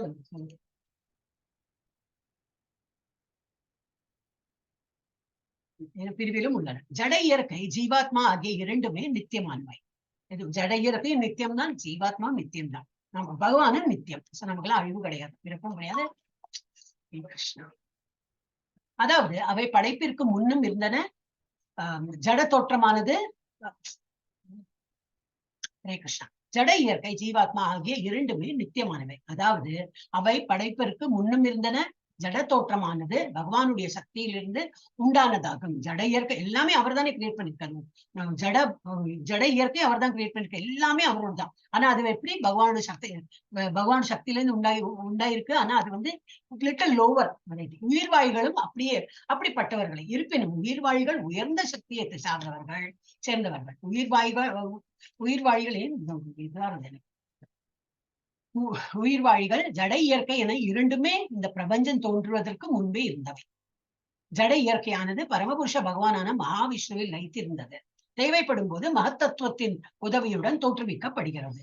ரொம்பலாம் நம்ம டீட்டெயிலா எப்ப தோற்றுவிட்ட எப்படி வந்ததுல நம்ம அந்த டீட்டெயில் போக வேண்டாம். ஜஸ்ட் புரிஞ்சுக்கலாம். இல்ல பகவான் வந்து கிரியேட் பண்ணியிருக்காங்க. முன்னாடியே இருந்திருக்கு. அவர் வந்து அழிக்கப்படுகிறார். ஆனா இருந்திருக்கு இந்த மேனிஃபெஸ்டட் ஸ்டேட்ஸ். அது அவ்வளவு புரிஞ்சுட்டா போதும். ஆனா இன்னும் வந்துட்டே இருக்கும். திரும்பி வரும்போது நமக்கு புரியற போல அதை வந்து எடுத்து we can go ahead. Okay. அது போல உயிர்வாய்களும் அவரில் இருந்தவர்களே. நம்ம வந்து இருந்திருக்கோம். நம்ம வந்து we just got lost. அந்த மாதிரி இல்லவே இல்லை. இந்த ஆத்மாங்கிறது இருந்துட்டே இருக்கும். ஆனா either you go to கோலோக Vrindavan or we are here taking ஒரு ஃபார்ம் எடுத்துன்னு இங்கேயே நம்ம சுத்தின்னு இருக்கோம். அவ்வளவுதான். என்ன கொடுத்திருக்கு? மகாவிஷ்ணுவில் லயித்திருக்கிறது. தேவைப்படும் போது மகத் தத்துவத்தின் உதவியுடன் தோற்றுவிக்கப்படுகிறது. அதுபோல் உயிர்வாய்களும் அவரில் இருந்தவர்களே. அவர்கள் கட்டுண்டிருப்பதால் பரமபுருஷனுக்கு தொண்டாற்ற விரும்புவதில்லை. இதனால் அவர்கள் ஆன்மீக உலகத்திற்குள் நுழைய அனுமதிக்கப்படுவதில்லை. எல்லாம் இதுதான் ரீசன். நம்ம வந்து இந்த பௌதிக உலகத்துல கட்டுண்ட ஆத்மாவா இருக்கிறதுனாலதான் நமக்கு வந்து பகவான் பேர்ல உள்ள அந்த ஒரு பற்று கம்மியா போகுது. Because the other things are very attractive. அப்ப அதுல நமக்கு அந்த அட்ராக்ஷன் இருக்கும்போது அது அதர் திங்ஸ் தான் இது மாயை. எனிதிங் அதர் தென் கிருஷ்ணாவை தவிர வேற ஏதாவது அட்ராக்ஷன் இருந்தா அது மாயா தான். இப்போ மாயால கட்டுண்டு இருக்கிறதுனால நமக்கு வந்து பகவான் இடத்துல அதனாலதான் அந்த அந்த இலக்கத்தை நோக்கி நம்ம இன்னும் போகாம இந்த உலகத்துல சிக்கிடும்.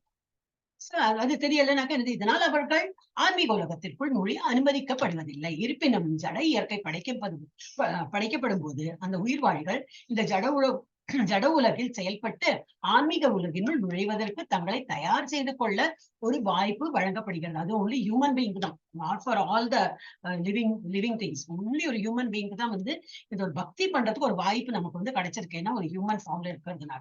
இதுவே இந்த ஜட படைப்பின் ரகசியம். உண்மையில் உயிர்வாழி பரமபுருஷரின் ஆன்மீக அம்சமாகும். ஆனால் அவருக்கு எதிரான தன்மையின் காரணத்தினால் அவன் ஜட இயற்கையில் கட்டுண்டு இருக்கிறான். உயர்ந்த வாழிகளான உயிர்வாழிகள் எவ்வாறு இந்த ஜட இயற்கையின் தொடர்பினுள் வந்தனர் என்பது அவ்வளவு முக்கியமல்ல. பட் முக்கியமில்லைனாலும் என்னத்துக்கு வந்திருக்கோம்? பிகாஸ் அவர் பாஸ்ட் கர்மா. அதனாலதான் திரும்பி இந்த உலகத்துல பெருக்கிறோம். அதுவும் நமக்கு தெரியும். பட் அது அவ்வளவு கான்சென்ட்ரேட் பண்ணி அதை பத்தி நம்ம தெரிஞ்சுக்க வேண்டிய அவசியம் இல்லை. இருந்தாலும் அது எவ்வாறு ஏன் நடைபெற்றது என்பதை பரமபுருஷ பகவான் அறிவார்.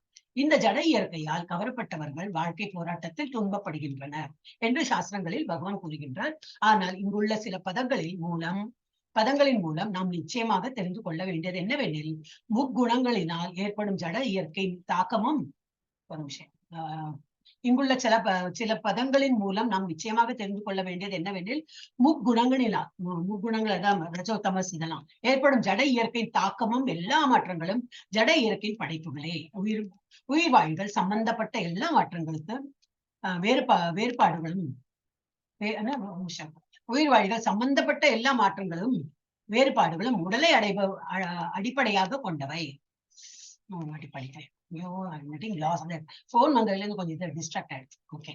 ஆனால் இங்குள்ள சில பதங்களின் மூலம் நாம் நிச்சயமாக தெரிந்து கொள்ள வேண்டியது என்னவெனில், முக்குணங்களினால் ஏற்படும் ஜட இயற்கையின் தாக்கமும் நம்மளை தாக்குறதே சத்தோகுணம் ரஜோகுணம் நம்மளை தாக்கிண்டே இருக்கே, அந்த தாக்கமும் எல்லா மாற்றங்களும் ஜட இயற்கையின் படைப்புகளே. இதெல்லாம் நம்ம எல்லாமே பிகாஸ் ஆஃப் ஜட இயற்கைனால, அதோட முக்குணங்களால் தான் நம்ம வந்து தாக்கப்படுறோம். அதனாலதான் எல்லா மாற்றமும் ஏற்படுறாங்க. உயிர்வாழிகள் சம்பந்தப்பட்ட எல்லா மாற்றங்களும் வேறுபாடுகளும் உடலை அடிப்படையாக கொண்டவை. இந்த உடலாலதான் நம்ம வந்து அந்த மாற்றங்களை வந்து வித் பாடி நம்ம வந்து ஹெல்ப் பண்றோம். ஒரு ரஜோகுணம்னா என்னது, அது போல பிஹேவ் பண்ணுவோம். இந்த உடலாலதான் நம்ம வந்து அதை பண்றோம். நல்ல என்ன சத்துவ குணமா இருந்ததுன்னா இந்த உடலால பக்தி பண்ண ஆரம்பிக்கிறோம். இல்ல தமோ குணமா இருந்ததுன்னா இந்த உடலாலதான் நம்ம வந்து சோம்பேறியா அந்த மாதிரி இருக்கும். இந்த உடலை வந்து அடிப்படையா வச்சிருந்தா அடிப்படையாக கொண்டவை. ஆத்மா என்பதன் அடிப்படையில் எல்லா உயிர்வாழிகளும் சமமானவரே. எஸ். அப்படி யாரு மாதாஜி? இப்ப யாரு படிச்சா? ஜானி மாதாஜி படிச்சாங்க. கமலாவணி மாதாஜி பணி. ஹரே கிருஷ்ணன் மாதாஜி. காரிய காரண கர்த்தவே हेतु हेतु प्रकृति उच्यते पुरुष शुग दुःखानां भोक्तृत्वे भोक्तृत्वे हेतु उच्यते. कार्य செயல் காரண காரணம் கர்த்தவே कर्तृत्वे கர்த்தृत्वे படைப்பின் விஷயத்தில் ஹேத்துக கருவி பிரகிருதி ஜட இயற்கை உச்சத்தை கூறப்படுகின்றது. புருஷ உயிர்வாழிகள் சுக இன்பம் துக்கானாம் மற்றும் துன்பம் போக்திருத்வே அனுபவிப்பதில் ஹேத்து கருவி உச்சத்தை கூறப்படுகின்றது. மொழிபெயர்ப்பு. எல்லா செயல்களுக்கும் விளைவுகளுக்கும் இயற்கையை காரணமாக கூறப்படுகிறது. இருப்பினும் இவ்வுலகின் பல்வேறு இன்ப துன்பங்களுக்கு உயிர்வாழியே காரணமாக கூறப்படுகின்றது. பொருளுரை. உயிர்வாழிகளின் மத்தியில் உடல் மற்றும் புலன்களின் பல்வேறு தோற்றங்களுக்கு ஜட இயற்கையே காரணம். 84,000 மாதாஜி. வகையான 84 லட்சம் 80,000 வகையான வேறுபட்ட உயிரினங்கள் உள்ளன. இந்த வேறுபாடுகள் ஜட இயற்கையின் படைப்பாகும். குறிப்பிட்ட ஒரு உடலிலோ அல்லது மற்றதிலோ வாழ விரும்பும் உயிர்வாழிகளின் பல்வேறு புலன்களுக்கு ஏற்ப இவ்வுடல்கள் எழுகின்றன. அவன் பல்வேறு உடல்களில் வைக்கப்படும் பொழுது பலதரப்பட்ட இன்ப துன்பங்களை அனுபவிக்கிறான். அவனது ஜட இன்பங்களும் துன்பங்களும் உடலுக்கு ஏற்படுபவை, அவனுக்கு ஏற்படவை அல்ல. அவனது ஸ்வரூப நிலையில் ஆனந்தத்திற்குரிய பஞ்சமே இல்லை. எனவே அதுவே அவனது உண்மையான நிலை. ஜட இயற்கையின் மீது ஆதிக்கம் செலுத்துவதற்கான அவனது இச்சையினால் அவன் இந்த ஜட உலகில் இருக்கிறான். ஆன்மீக உலகில் அத்தகு விஷயம் எதுவும் கிடையாது. ஆன்மீக உலகம் தூய்மையானது. ஆனால் ஜட உலகில் பல்வேறு விதமான இன்பங்களை உடலுக்கு சேர்ப்பதற்காக ஒவ்வொருவரும் பெரும் பாடுபட்டு கொண்டுள்ளார். உடலானது புலன்களின் விளைவு என்று கூறுவது மிகவும் தெளிவுபடுத்தக்கூடியதாக அமையும். புலன்களானது விருப்பத்தை பூர்த்தி செய்து கொள்வதற்கான கருவிகளே. உடலையும் கருவிகளான புலன்களையும் மொத்தமாக பார்த்தால் அவை ஜட இயற்கையினால் வழங்கப்படுபவை. மேலும் அடுத்த பதத்தில் தெளிவுபடுத்துவது போல உயிர்வாழிகள் தனது முந்தைய விருப்பம் மற்றும் செயல்களுக்கு ஏற்ப ஆசீர்வதிக்கப்பட்ட அல்லது சமர்ப்பிக்கப்பட்ட சூழ்நிலைகளை பெறுகின்றார். ஒருவனது விருப்பங்களுக்கும் செயல்களுக்கும் ஏற்ப ஜட இயற்கை அவனை வேறுபட்ட இடங்களில் தங்க வைக்கின்றது. அத்தகு தங்கும் இடங்களுக்கும் அதன் அடிப்படையிலான இன்ப துன்பங்களுக்கும் உயிர்வாழியே காரணமானவன். ஒரு குறிப்பிட்ட உடலில் வைக்கப்பட்டவுடன் அவன் இயற்கையின் கட்டுப்பாட்டிற்குள் வருகிறான். ஏனெனில் உடல் ஜடப்பொருள் என்பதால் அது ஜட இயற்கையின் விதிகளுக்கு ஏற்ப செயல்பட்டாக வேண்டும். அந்த விதிகளை மாற்றுவதற்கு உயிர்வாழியிடம் சக்தி இல்லை. உதாரணமாக, ஓர் ஆத்மா நாயின் உடலில் வைக்கப்படுகின்றான் என்று வைத்துக் கொள்வோம். அவன் நாயின் உடலில் வைக்கப்பட்ட உடனேயே நாயை போன்று செயல்பட வேண்டும். அவனால் வேறு விதமாக செயல்பட முடியாது. மேலும் உயிர்வாழி ஒரு பன்றியின் உடலில் வைக்கப்பட்டால் அவன் மலத்தை தின்று வாழ்வதற்கு பன்றியை போன்று செயல்படுவதற்கும் வற்புறுத்தப்படுகிறான். அதுபோல உயிர்வாழி ஒரு தேவரின் உடலில் வைக்கப்பட்டால் அவ்வுடலுக்கு ஏற்பவே அவன் செயல்பட்டாக வேண்டும். இதுவே இயற்கையின் சட்டம். ஆனால் எல்லா சூழ்நிலைகளிலும் ஜீவாத்மாவுடன் பரமாத்மாவும் இருக்கின்றார். இது வேதங்களில் முண்டக உபனிஷ் 3.1.1 பின்வருமாறு விளக்கப்பட்டுள்ளது. துவா சுபர்ணா சயுஜா சகாயா.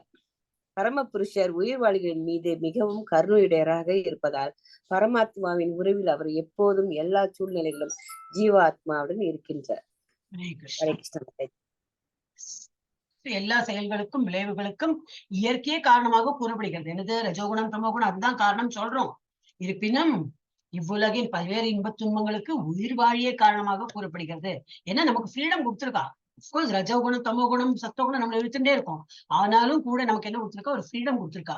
ஒரு இன்டெலிஜென்ஸ் கொடுத்துருக்கா.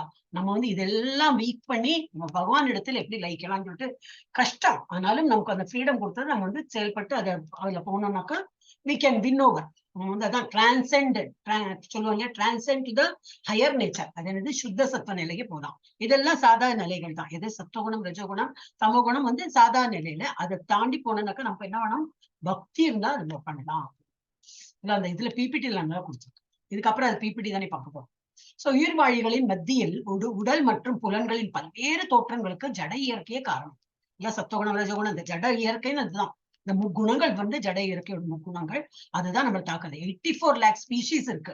மொத்தம் 84 lakh ஸ்பீஷிஸ் தான். Human being is just one ஸ்பீஷி.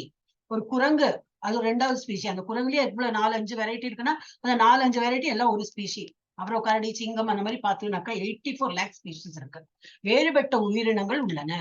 இந்த வேறுபாடுகள் ஜட இயற்கையின் படைப்பாகும். குறிப்பிட்ட ஒரு உடலிலோ அல்லது மாற்றத்திலோ குறிப்பிட்ட ஒரு உடலிலோ அல்லது மாற்றத்திலோ வாழ விரும்பும் உயிர்வாழிகளின் பல்வேறு புலன் இன்பங்களுக்கு ஏற்ப இவ்வுடல்கள் எழுகின்றன. அவன் பல்வேறு உடல்களில் வைக்கப்படும் பொழுது பலதரப்பட்ட இன்ப துன்பங்களை அனுபவிக்கின்றான். அப்போ நாயோட எக்ஸாம்பிள் கொடுத்திருக்கு. அவனது ஜட இன்பங்களும் துன்பங்களும் உடலுக்கு இது உடலுக்கு ஏற்படுபவை, அவனுக்கு ஏற்படுபவை அல்ல. அவனுக்குன்னா அந்த ஆத்மாவுக்கு கிடையாது. அந்த உடல் சம்பந்தமா தான் வந்து எல்லாத்தையும் பண்றான். ஒரு நாய் இருக்குன்னா அந்த நாய்க்கு அது போல மூக்கு, காது, கண்ணு இருக்கும். ஸ்னிஃப் பண்ற அந்த ஒரு இது இருக்கும். 4 காலு தான் இருக்கும். அதுக்கு வால் இருக்கும், ஆட்டும். அது அந்த அதுக்கு எப்படி இருக்கணுமோ அப்படி இருக்கும். ஒரு பூனை உடல் எடுத்துன்னா அது பூனை மாதிரி பிஹேவ் பண்ணும். அதே போலதான் உயிர் வாழி வந்து நம்ம எப்படி இருக்கணும், நமக்கு என்னெல்லாம் கொடுத்துருக்காங்களோ அதை மாதிரி யூஸ் பண்ணணும். So you should not lead animal life basically. அப்ப அவனது ஜட இன்பங்களும் துன்பங்களும் உடலுக்கு ஏற்படுபவை, அவனுக்கு ஏற்படுபவையே அல்ல. அவனது ஸ்வரூப நிலையில் ஆனந்தத்திற்கு பஞ்சமே இல்லை. எனவே அதுவே அவனது உண்மையான நிலை. ஜட இயற்கையின் மீது ஆதிக்கம் செலுத்துவதற்கான அவனது இச்சையினால் அவன் இந்த ஜட உலகில் இருக்கின்றான். அவன் வந்து மெயினா என்ன பண்றோம்னாக்கா ட்ரைங் டு வந்து லார்ட் த நேச்சர். லார்ட்னா என்னது, ஆதிக்கம் செலுத்தணும். நான் தான் இப்ப இருக்கோம் இல்லையா, நம்ம வந்து எல்லாம் அதையும் கேப்சர் பண்ணலாம், இதையும் கேப்சர் பண்ணலாம். இல்ல நேச்சரை நம்ம வந்து நம்ம கட்டுக்குள்ள வச்சுக்கணும் பாக்குறோம். அதனாலதான் நம்ம இன்பம் துன்பம்னா நம்ம வந்து இது வருது, என்னது பாதிக்கிறது நமக்கு. அவனது இச்சையினால் அவன் இந்த ஜட உலகில் இருக்கிறான். ஆன்மீக உலகில் அத்தகு விஷயம் எதுவும் கிடையாது. ஏன்னா ஃபர்ஸ்ட் உடலே கிடையாது, எல்லாம் சூக்ஷ்ம ரூபத்துலதான் இருக்கணும். ஆன்மீக உலகம் தூய்மையானது. ஆனால் ஜட உலகில் பல்வேறு விதமான இன்பங்களை உடலுக்கு சேர்ப்பதற்காக ஒவ்வொருவரும் பெரும்பாடுபட்டு கொண்டுள்ளார். உடலானது புலன்களின் விளைவே. போன ஜென்மத்துல நம்ம என்னெல்லாம் புலன்கள் பண்ணிட்டு இருக்கோமோ அதோட இஃபெக்ட் தான் நம்ம திரும்பி இங்க பிறந்திருக்கோம்னாக்கா ரொம்ப பெரிய நம்ம அச்சீவ் பண்ணல. ஆனா என்ன, ஒரு ஹியூமன் பாடி எடுத்திருக்கோம், ஒரு நல்ல குடும்பத்துல பிறந்திருக்கோம், ஏதோ ஒரு ஆன்மீகம்லாம் வந்திருக்குன்னா ரொம்ப மோசமா இல்லைனாலும் ஏதோ கொஞ்சம் பரவாயில்ல மார்க் வாங்கியிருக்கோம் போன ஜென்மத்துல. போன ஜென்மம் மாத்திரம் இவ்வளவு ஜென்மத்துல. சோ நம்ம வந்து ஏதோ கொஞ்சம் இனிமையாவது தேர்த்திண்டு இனிமே நல்ல இதுல போகலாம் அப்படின்னு. உடலானது புலன்களின் விளைவே என்று கூறுவது மிகவும் தெளிவுபடுத்தக்கூடியதாக அமையும்.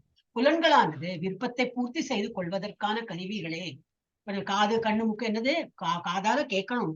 அப்ப அது வந்து அதுக்கு என்னெல்லாம் பிடிக்குமோ அது வந்து கேட்கறதுக்கு சொல்லும். கண்ணால என்னெல்லாம் பார்க்க பிடிக்குமோ அது வந்து இந்த புலன்கள் தான் என்னது, அதோட விருப்பம் என்னெல்லாம் இருக்கோ அதை தான் பூர்த்தி செய்து பார்க்கும். அது செய்வதற்கான ஒரு கருவிகள் தான். உடலையும் கருவிகளாக பல புலன்களையும் மொத்தமாக பார்த்தால் அவை ஜட இயற்கையினால் வழங்கப்படுபவை. மேலும் இதெல்லாமே ஜட இயற்கை தான். மேலும் அடுத்த பதத்தில் தெளிவுபடுத்துவது போல உயிர்வாழி தனது முந்தைய விருப்பம் மற்றும் செயல்களுக்கேற்ப ஆசீர்வாதிக்கப்பட்டு அல்லது சபிக்கப்பட்டு, ஏதோ ரெண்டு, ஆசீர்வாதிக்கப்பட்டு ஒரு நல்ல நிலையில ஒரு நல்ல குடும்பத்தை பிறக்கலாம், இல்ல சபிக்கப்பட்டு ஏன்னா நல்லா பிஹேவ் பண்ணல, ஒரு சாபம் கிடைச்சு அவன் வந்து பண்ணியா போறான், நாயா போறான். இல்ல ஹியூமன் பீங்கா பிறந்தாலும் ஒரு ஏழை அந்த மாதிரி ஒரு இடத்துல நம்ம பிறந்துட்டோம்னா என்ன ஆகும், ஒரு கஷ்டப்படுற குடும்பத்தை பிறந்தோம்னா இது ஆன்மீகத்துல இல்லைன்னா அதே கஷ்டம். இதுதான் நம்ம வந்து சபிக்கப்பட்டிருக்கோம் எடுத்துக்கோம். இப்ப நம்ம எல்லாம் அப்படி இல்லை, நம்ம எல்லாம் ஆன்மீகத்துல இருக்கிறதுனால ஏதோ யாரோட புண்ணியத்துல வந்து நம்ம போயிட்டு இருக்கோம். எங்க இருந்தேன்னா விருப்பத்தை பூர்த்தி செய்து கொள்ளதான் கருவிகளே. உடலையும் கருவிகளாக புலன்களையும் மொத்தமாக பார்த்தால் அவை ஜட இயற்கையினால் வழங்கப்படுபவை. மேலும் அடுத்த பதத்தில் தெளிவுபடுத்தப்படுவது போல உயிர்வாழி தனது முந்தைய விருப்பம் மற்றும் செயல்களுக்கு ஏற்ப ஆசீர்வதிக்கப்பட்ட அல்லது சபிக்கப்பட்ட சூழ்நிலைகளை பெறுகிறான். ஒருவனது விருப்பங்களுக்கும் செயல்களுக்கும் ஏற்ப ஜட இயற்கை அவனை வேறுபட்ட இடங்களில் தங்க வைக்கின்றது. எப்படியெல்லாம் நம்ம வந்து போன ஜென்மத்துல எதுக்கு ஆசைப்பட்டோமோ அது போல நமக்கு இந்த உலகம் இந்த இது உடல் கிடைச்சிருக்கு. Maybe we would have been very good, நல்லா இது பண்ணிருப்போம், பக்தி எல்லாம் பண்ணிருப்போமா இருக்கும். அப்போ பகவான் சரி இல்ல பக்தி பண்றேன் இன்னும், ஆனா நீ இன்னும் தேர்ச்சி பண்ணேன்னா நமக்கு பகவானோட உலகத்துக்கு போறதுக்கு எவ்வளவு மார்க் பண்ணணும்? 100 out of 100 வாங்கல, இன்னும் கொஞ்சம் பாக்கி. சரி, ஆனா ஒரு ஹியூமன் பாடி தரேன், ஆன்மீகமும் உங்களுக்கு வரும். அந்த மாதிரி ஒரு உடலே நமக்கு கொடுத்திருக்காரு வளர்த்துறது. இல்ல அந்த மாதிரி எல்லாம் பண்ணாதிக்கு இருக்கிறவங்க என்னது, அவங்களுக்கு வந்து அதாவது 18 days கோர்ஸ் again அது நான் எக்ஸ்பிளைன் பண்ணிருக்கேன் எல்லாருக்கும் புரியாது. வந்து நான்வெஜ் தான் சாப்பிடுவேன், அதை விட்டா எனக்கு வேற இது இல்ல, இதுல எல்லாம் விருப்பம் கிடையாது, பக்தியில எல்லாம் விருப்பம் இல்லைன்னா சரி உனக்கு அதுக்குதான் விருப்பமா நான்வெஜ் தான், சரி ஒரு கரடியா போ, கரடியில என்னது ஒரு சிங்கமா போ, அது இந்த வைல்ட் அனிமல். சோ அதுக்கு என்ன அது போல என்னது கூர்மையான நகங்கள் கூர்மையான பற்கள் கொடுத்துருப்பா. சோ இனி வேட்டையாடி இந்த நான்வெஜ் தான் சாப்பிடுற அந்த லைஃப் வந்துடும். இல்ல உடலை காட்டுறப்பல அது பிக்சர் பார்த்தாலும் ரொம்ப அட்ராக்டிவா இருக்கும். உடலை இப்ப எல்லாம் அதான் ஃபேஷன் சொல்லிட்டு எல்லாம் கிழிஞ்ச ட்ரெஸ் எல்லாம் தானே போட்டுக்கிறாங்க. சோ அதுக்கு நிறைய பைசா கொடுத்தெல்லாம் வாங்கி கிழிஞ்ச ட்ரெஸ் உடலை காட்டுறதுதான் பெரிய ஃபேஷன். எவ்வளவு கம்மி சின்ன துணி போட்டுக்கிறோமோ அவ்வளவு நல்லது. அந்த மாதிரி பாட்டும் ஓகே உனக்கு அதுதான் விருப்பம் இருக்கா, அடுத்த ஜென்மத்துல ஒரு மரமா போயினா அதுவும் உயிர் வாழி தானே. அடுத்த ஜென்மத்துல ஒரு மரமா போறது. இப்ப இந்த உயிர் வாழி மரமா எவ்வளவு காலம் அப்படியே இருக்கணும், அதுக்கு ஒன்றும் ட்ரெஸ்ஸே வேண்டாமே. அது இவ்வளவு பண்ணி எல்லாத்தையும் சாப்பிடணும், ஊறுறது பறக்கிறது எல்லாமே எடுத்து சாப்பிடுவாங்க. அவங்களுக்கு என்னது பன்னி, பன்னி என்ன சாப்பிடுவோம் எல்லாம் அந்த குப்பையெல்லாம் தான் சாப்பிடுவோம் இல்லையா, பீயெல்லாம் தான் சாப்பிடுவோம். சோ அந்த மாதிரி உடலை எப்படி நாம விரும்பி கேட்டு வாங்குறது தான். அது நம்ம எப்படி இருக்கோமோ அது போல நமக்கு ஒரு உடல் கிடைக்கிறது. இதெல்லாம் 18 days கோர்ஸ் ரொம்ப டீட்டெயிலா சொல்லுவோம். இதுவும் நம்ம பகவத்கீதா தான், பட் அதுல ரொம்ப நல்லாவே டீட்டெயிலா சொல்லியிருக்கோம். சோ என்ன கொடுத்திருக்கேன், விருப்பம் மற்றும் செயல்களுக்கு ஏற்ப ஆசீர்வாதிக்கப்பட்ட அல்ல சபிக்கப்பட்ட சூழ்நிலைகளை பெறுகின்றான். ஒருவனது விருப்பங்களுக்கும் செயல்களுக்கும் ஏற்ப ஜட இயற்கை அவனை வேறுபட்ட இடங்களில் தங்க வைக்கின்றது. அத்தகைய தங்கும் இடங்களும் அதன் அடிப்படையிலான இன்பத் துன்பங்களுக்கும் உயிர்வாழிய காரணமாவான். ஒரு குறிப்பிட்ட உடலில் வைக்கப்பட்டவுடன் அவன் இயற்கையின் கட்டுப்பாட்டிற்குள் வருகின்றான்.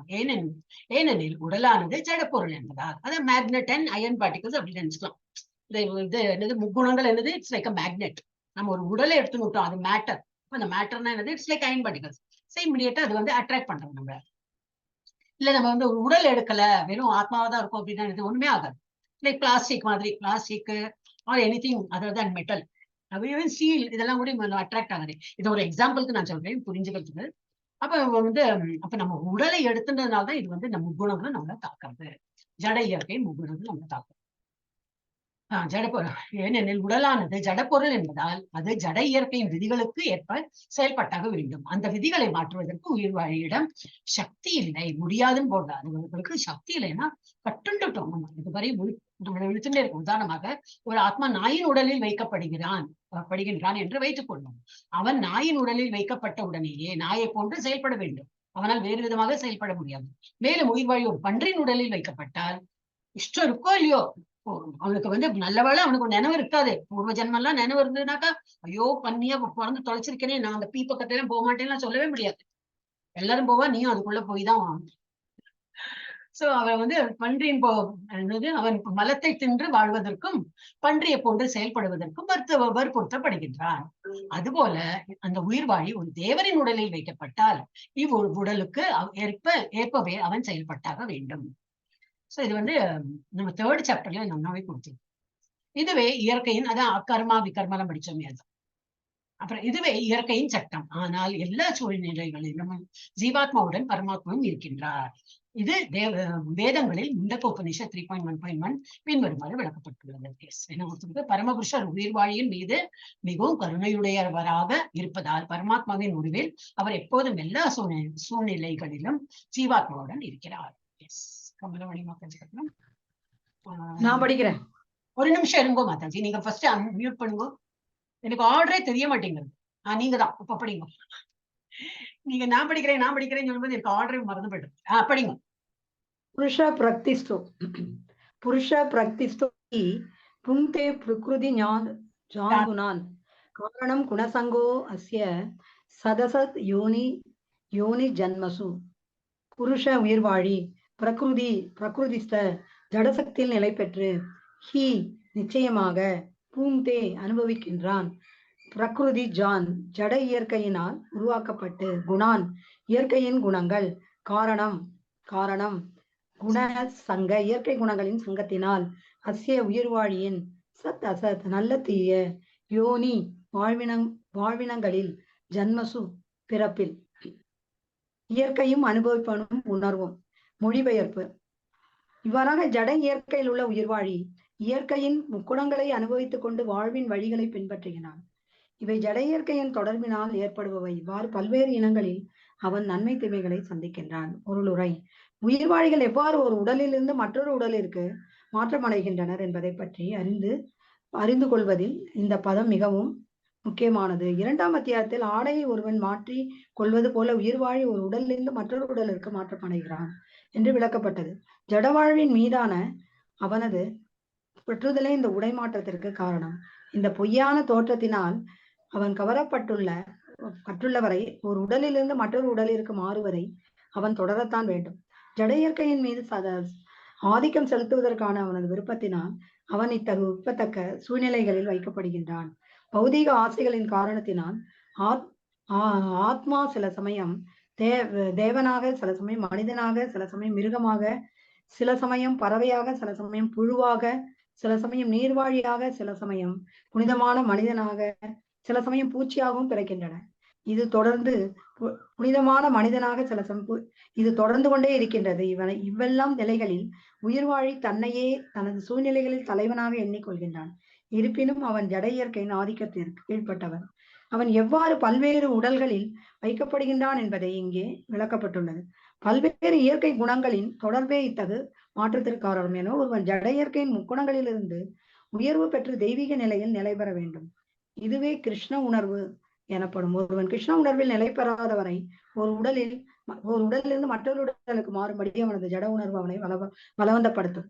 ஏனெனில் நினைவிற்கு எட்டாத காலம் முதல் அவனிடம் ஜட ஆசைகள் உள்ளன. ஆனால் அத்தகு விருப்பங்களை அவன் கொள்ளுதல் அவசியம். அதிகாரபூர்வமான மூலத்திடமிருந்து கேட்பதன் மூலம் மட்டுமே அதன் மாற்றம் சாத்தியமாகும். அர்ஜுனன் இங்கே மிகச் சிறந்த உதாரணமாக விளக்குகின்றார். கேட்டல் என்னும் இந்த வழிமுறையிடம் ஒரு உயிர்வாழி தன்னிடம் ஒப்படைத்தால் ஜட இயற்கையின் மீது ஆதிக்கம் செலுத்துவதற்கான தனது நீண்டகால விருப்பத்தினை அவன் இழக்க முடியும். ஆதிக்கம் செலுத்துவதற்கான தனது நீண்டகால விருப்பத்தினை குறைப்பதற்கு தகுந்தாற்போல் அவன் படிப்படியாக ஆன்மீக ஆனந்தத்தையும் அனுபவிக்க தொடங்குவான். பரமபுர பகவானின் தொடர்பில் அறிவை பெறும்போது அதற்கு தகுந்தாற் போல ஒருவன் இயற்கையும் அனுபவிப்பனும் உணர்வும் நித்தியமான ஆனந்தமாக வாழ்வை அனுபவிக்கின்றான் என்று ஒரு வேத மந்திரத்தில் கூறப்பட்டுள்ளது. ஹரே கிருஷ்ணா. ஹரே கிருஷ்ணா. இவ்வாறாக எனது எப்படி நம்ம வந்து இந்த பாடி எடுக்கிறோம் அதுக்குதான் இங்க கொடுத்துருக்கு. இவ்வாறாக மீட் பண்ணிடுறேன். இவ்வாறாக ஜட இயற்கையில் உள்ள உயிர்வாழி இயற்கையின் முக்குணங்களை அனுபவித்துக் கொண்டு வாழ்வின் வழிகளை பின்பற்றுகிறேன். ஏன்னா கட்டுண்டார்னா ஆனா ஃப்ரீடம் இருக்கு. இருந்தாலும் வந்து மோஸ்ட்லி இது வந்து ரஜகுணம் தமோ குணம் வந்து எங்க ஓங்கி இருக்கோ அது போல அவங்க பண்றோம். இவை ஜட இயற்கையின் தொடர்பினால் ஏற்படுபவை. இவ்வாறு பல்வேறு இனங்களில் அவன் நன்மை தீமைகளை சந்திக்கின்றான்.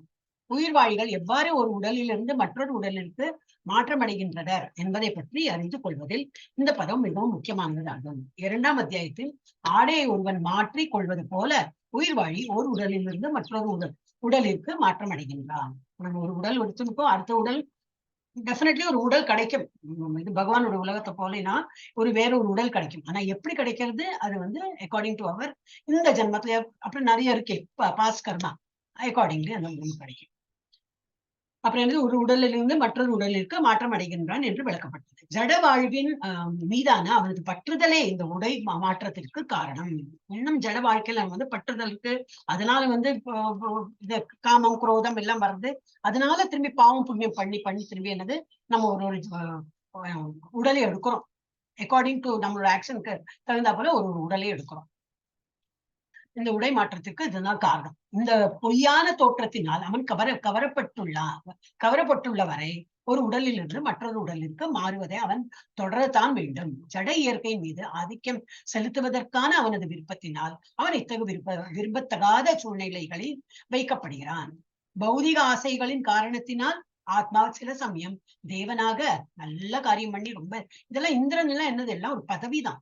இந்திரன்லாம் எவ்ரிதிங் இதெல்லாமே தேவன்னா எல்லாருமே ஒரு பதவி கொடுத்து they're all god demigods. அப்ப சிலப்ப தேவனாக கூட பிறக்கலாம். ரொம்ப பியூர் ஆத்மாவா இருந்ததுனாக்கா தே கேன் பிகம் நெக்ஸ்ட் ஜென்மத்துல அவர் தேவனாக கூட ஆயிடலாம். சில சமயம் மனிதனாக, சில சமயம் மிருகமாக பிறக்கிறான், சில சமயம் பறவையாக, சில சமயம் புழுவாக, சில சமயம் நீர்வாழியாக, சில சமயம் புனிதமான மனிதனாக, சில சமயம் பூச்சியாகவும் பிறக்கிறான். இது தொடர்ந்து கொண்டே இருக்கின்றது. இவ்வெல்லா நிலைகளிலும் உயிர் வாழி தன்னையே தனது சூழ்நிலைகளின் தலைவனாக எண்ணிக்கொள்கிறான். நான் தான் இதுக்கு எல்லாமே காரணம் அப்படின்னு நினைக்கிறான். இருப்பினும் அவன் ஜட இயற்கையின் ஆதிக்கத்திற்கு கீழ்பட்டவனே. அவனுக்கு வந்து இந்த முக்குணங்கள் வந்து அவனை தாக்குறதுன்னு அவனுக்கு தெரியாது. அவன் என்ன நினைக்கிறான், நான் தான் பண்றேன். இந்த ஃபால்ஸ் ஈகோ சொல்றோம் இல்லையா, அதுதான் false ego. He thinks he is only doing that. ஆத்மா நினைக்கிறது நான் தான் பண்றேன்னு. ஆத்மாவுக்கு வந்து இல்ல கட்டுண்ட ஆத்மாக்கள் நம்ம. அப்ப நமக்கு ஃப்ரீடம் இருக்கு, இருந்தாலும் நம்ம வந்து இந்த முக்குணங்கள் நம்மளை தாக்கிட்டு தான் இருக்கும். சோ அவன் எவ்வாறு பல்வேறு உடல்களில் வைக்கப்படுகிறான் என்பது இங்கே விளக்கப்பட்டுள்ளது. பல்வேறு இயற்கை குணங்களின் தொடர்பே இதற்கு காரணம். எனவே ஒருவன் ஜட இயற்கையின் முக்குணங்களிலிருந்து உயர் பெற்று எப்படி முடியும்? இல்ல இவ்வளவு நேரமா என்ன படிக்கிறோம், ரொம்ப கஷ்டம், கட்டுன்னு இருக்கான் அப்படின்னு முடியாதுன்னு சொல்லல, பட் இருக்கு. we have freedom. அந்த ஃப்ரீடத்தை யூஸ் பண்ணி நம்ம என்ன பண்ணணும்? பல்வேறு இயற்கை குணங்களின் தொடர்பு இதற்கு காரணம். எனவே ஒருவன் ஜட இயற்கையின் முக்குணங்களிலிருந்து உயர்வு பெற்ற தெய்வீக நிலையில் நிலை பெற வேண்டும். சுத்த சத்வ நிலை, இதுக்குதான் சுத்த சத்வ நிலை. சோ அந்த மாதிரி அந்த ஃப்ரீடம் நமக்கு இருக்கு. But we are not trying. நம்ம திரும்பி இதே பதிலையே சுத்தி இருக்கோம். இதுவே கிருஷ்ண உணர்வு எனப்படும். ஒருவன் கிருஷ்ண உணர்வில் நிலை பெறாத வரை ஓர் உடலிலிருந்து மற்றொரு உடலிற்கு மாறும்படி அவனது ஜட உணர்வு அவனை பலவந்தப்படுத்தும். ஏனெனில் நினைவிற்கு எட்டாத காலம் முதல் அவனிடம் ஜட ஆசைகள் உள்ளன. நிறைய இப்போ இது ஒரு ஜென்மம் இல்லையே, இன்னும் முன்னாடியில இருந்து ஆரம்பிச்சிருக்கோம். அப்போ என்னெல்லாம் பண்ணிருப்போம், நம்ம அப்போ வந்து பகவான் பக்தி எல்லாம் பண்ணிருப்போமா இருக்கும். ஹியூமன் ஃபார்ம் வந்து எல்லாம் பண்ணிருப்போமா இருக்கும். அதனாலதான் இப்ப திரும்பி ஒரு நல்ல ஹியூமன் ஃபார்ம் கொடுத்து நல்ல இடத்துல வந்து பிறக்க வைத்து இப்போ அட்லீஸ்ட் இப்போது நம்ம படிக்கிறோம். புழு பூச்சியா பிறக்கலையா, அதுக்கு சொல்றேன். இல்ல ஒரு வீட்டுல நல்ல இதுதான் ஆன்மீகமா தான் இருக்காங்க, ஆனா அவ வீட்டுல நாயா பிறந்ததுனால ஒண்ணும் பண்ண முடியாது. நாயனா குறைச்சுன்னு தான் இருக்கணும், கேட்டுன்னு தான் இருக்க முடியும், ஒண்ணும் பண்ண முடியாது. ஓகே, இப்போ என்னது உடலிற்கு மறுபடியும் அவனது ஜட உணர்வு.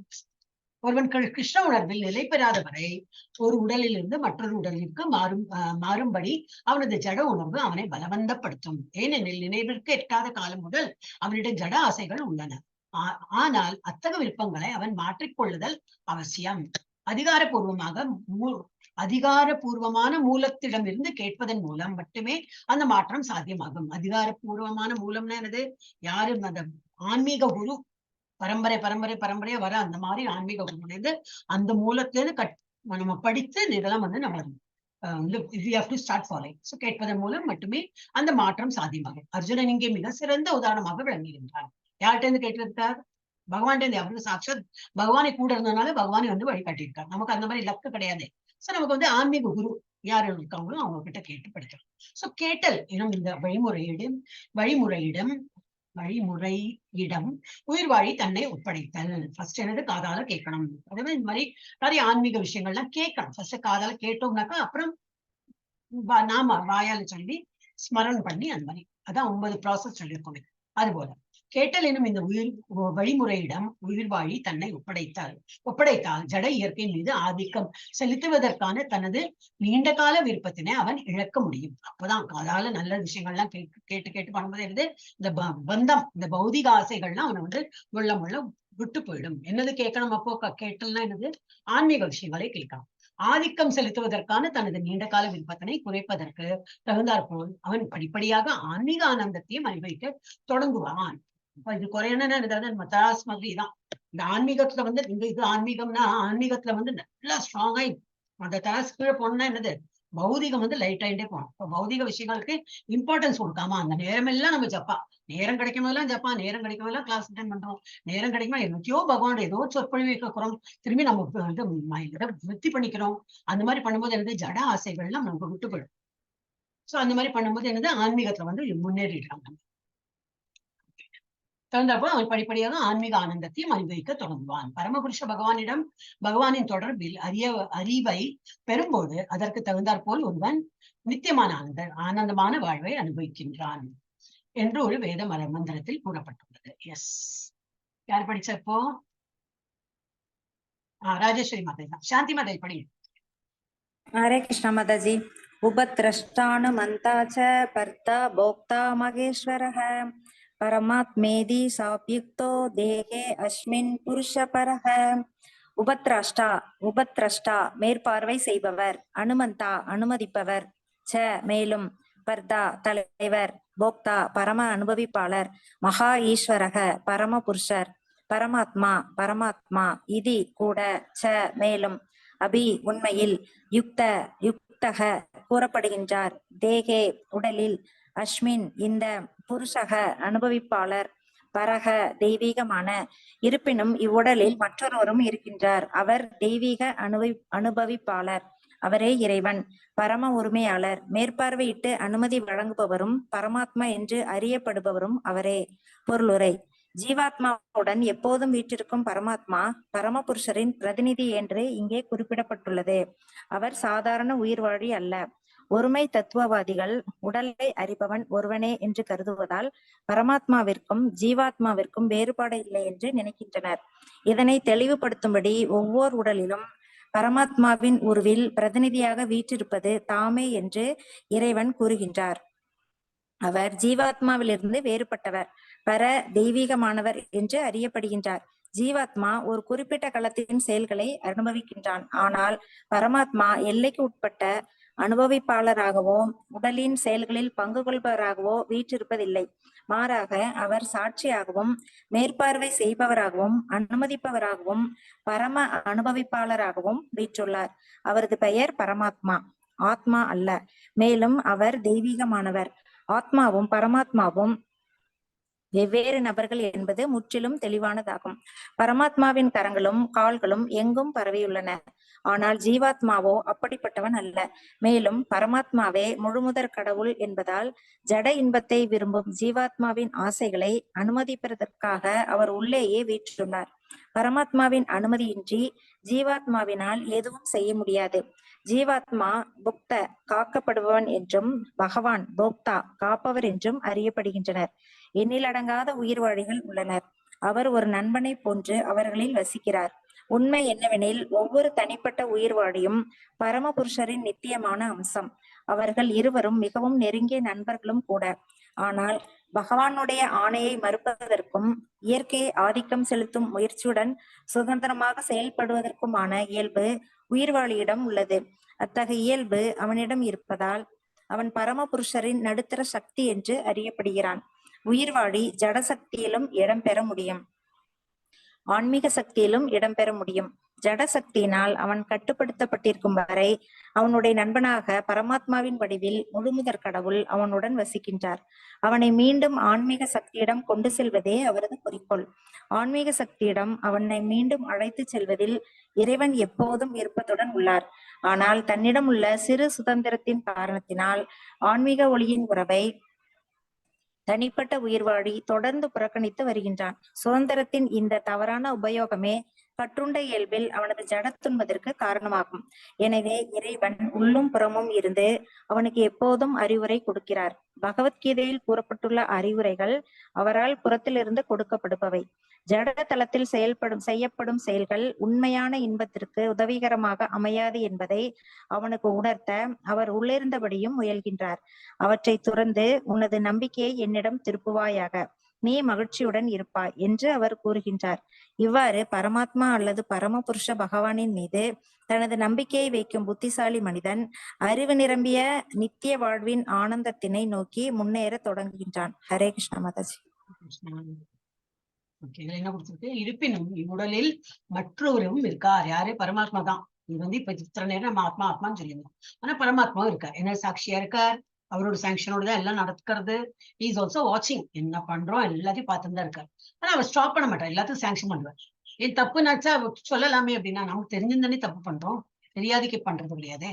அப்ப அவர் வந்து பார்த்துட்டு தான் இருக்காரு. சரி தப்பு பண்றியா அனுபவி அப்படின்னு சொல்லிட்டு பார்த்துட்டு இருப்பார். சோ இருப்பினும் இவ்வுடலில் மற்றவரும் இருக்கின்றார். அவர் தெய்வீக அனுபவிப்பாளர், அவரே இறைவன். அவர் என்ன பேர்ல? பரமாத்மாங்கிற பேர்ல இருக்கார்.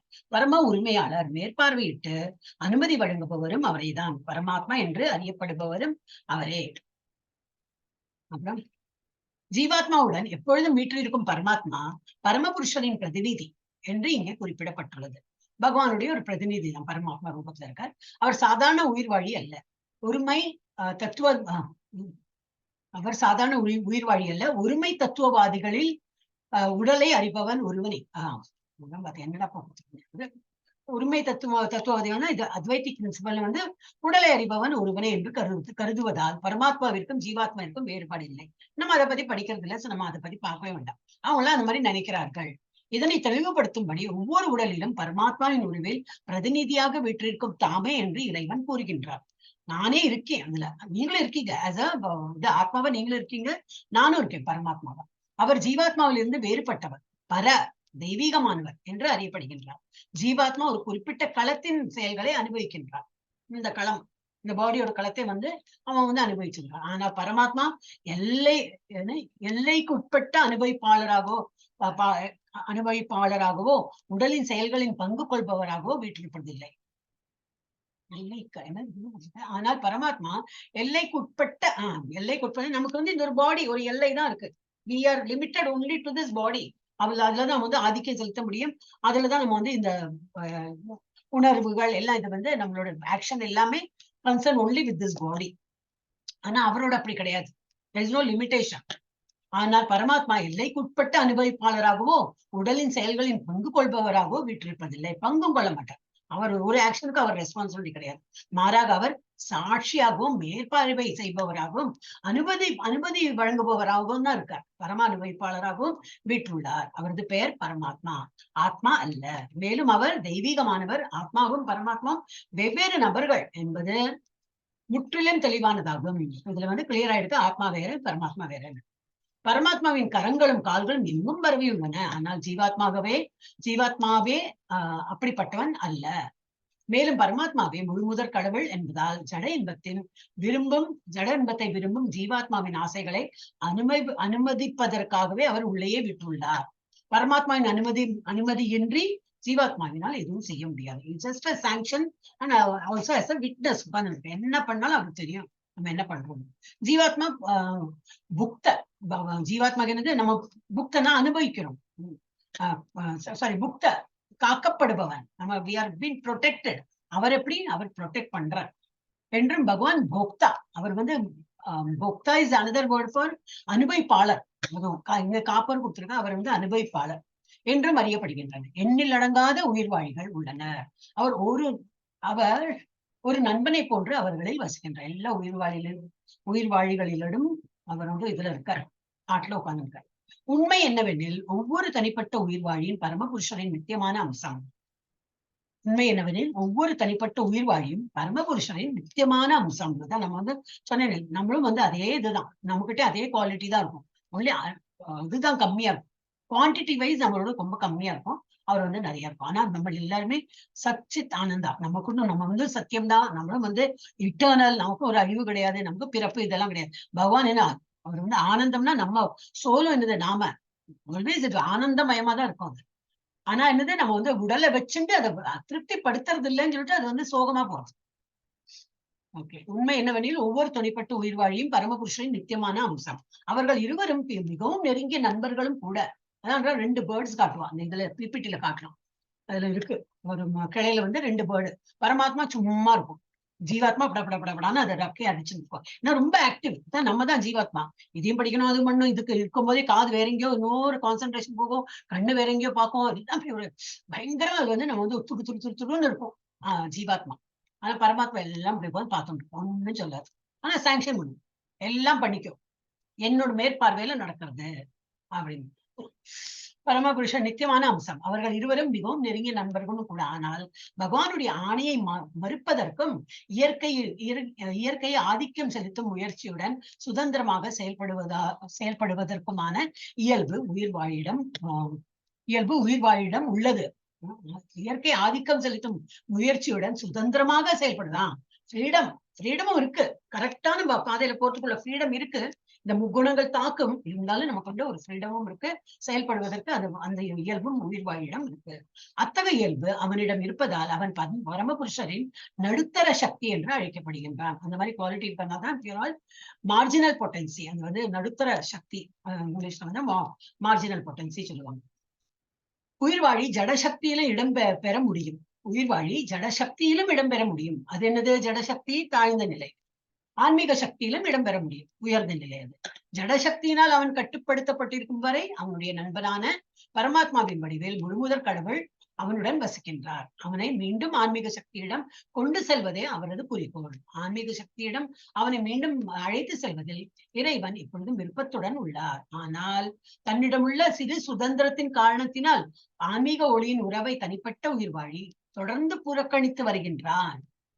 just giving excuse of not இது என்னது பகவானை வந்து இது பண்ணாம ஒரு எக்ஸ்கியூஸ் கொடுத்து நம்ம வந்து அந்த மாதிரி தள்ளி தள்ளி போகும்போது என்ன ஆகும்? தூரக்க போயிட்டு இருக்கோம்னு அர்த்தம். ஆன்மீக ஒளியின் உறவை தனிப்பட்ட உயிர்வாழி தொடர்ந்து புறக்கணித்து வருகிறான். சுதந்திரத்தின் இந்த தவறான உபயோகமே கட்டுண்ட இயல்பில் அவனது ஜட துன்பத்திற்கு காரணத்துக்கு. திரும்பி நம்ம இதுல இருக்கோம் எப்படின்னாக்க அப்ப என்ன பண்ணலாம் அப்படின்னாக்கா பக்தினா ஆட்டோமேட்டிக்கா பக்தி எல்லாம் வராது. அப்ப இந்த மாதிரி கிளாஸ் எல்லாம் அட்டென்ட் பண்ணி திரும்பி திரும்பி திரும்பி சத் சங்கத்தை இருக்க என்ன ஆகுனா இது நல்லா வலுப்படுத்தப்பட்டும்.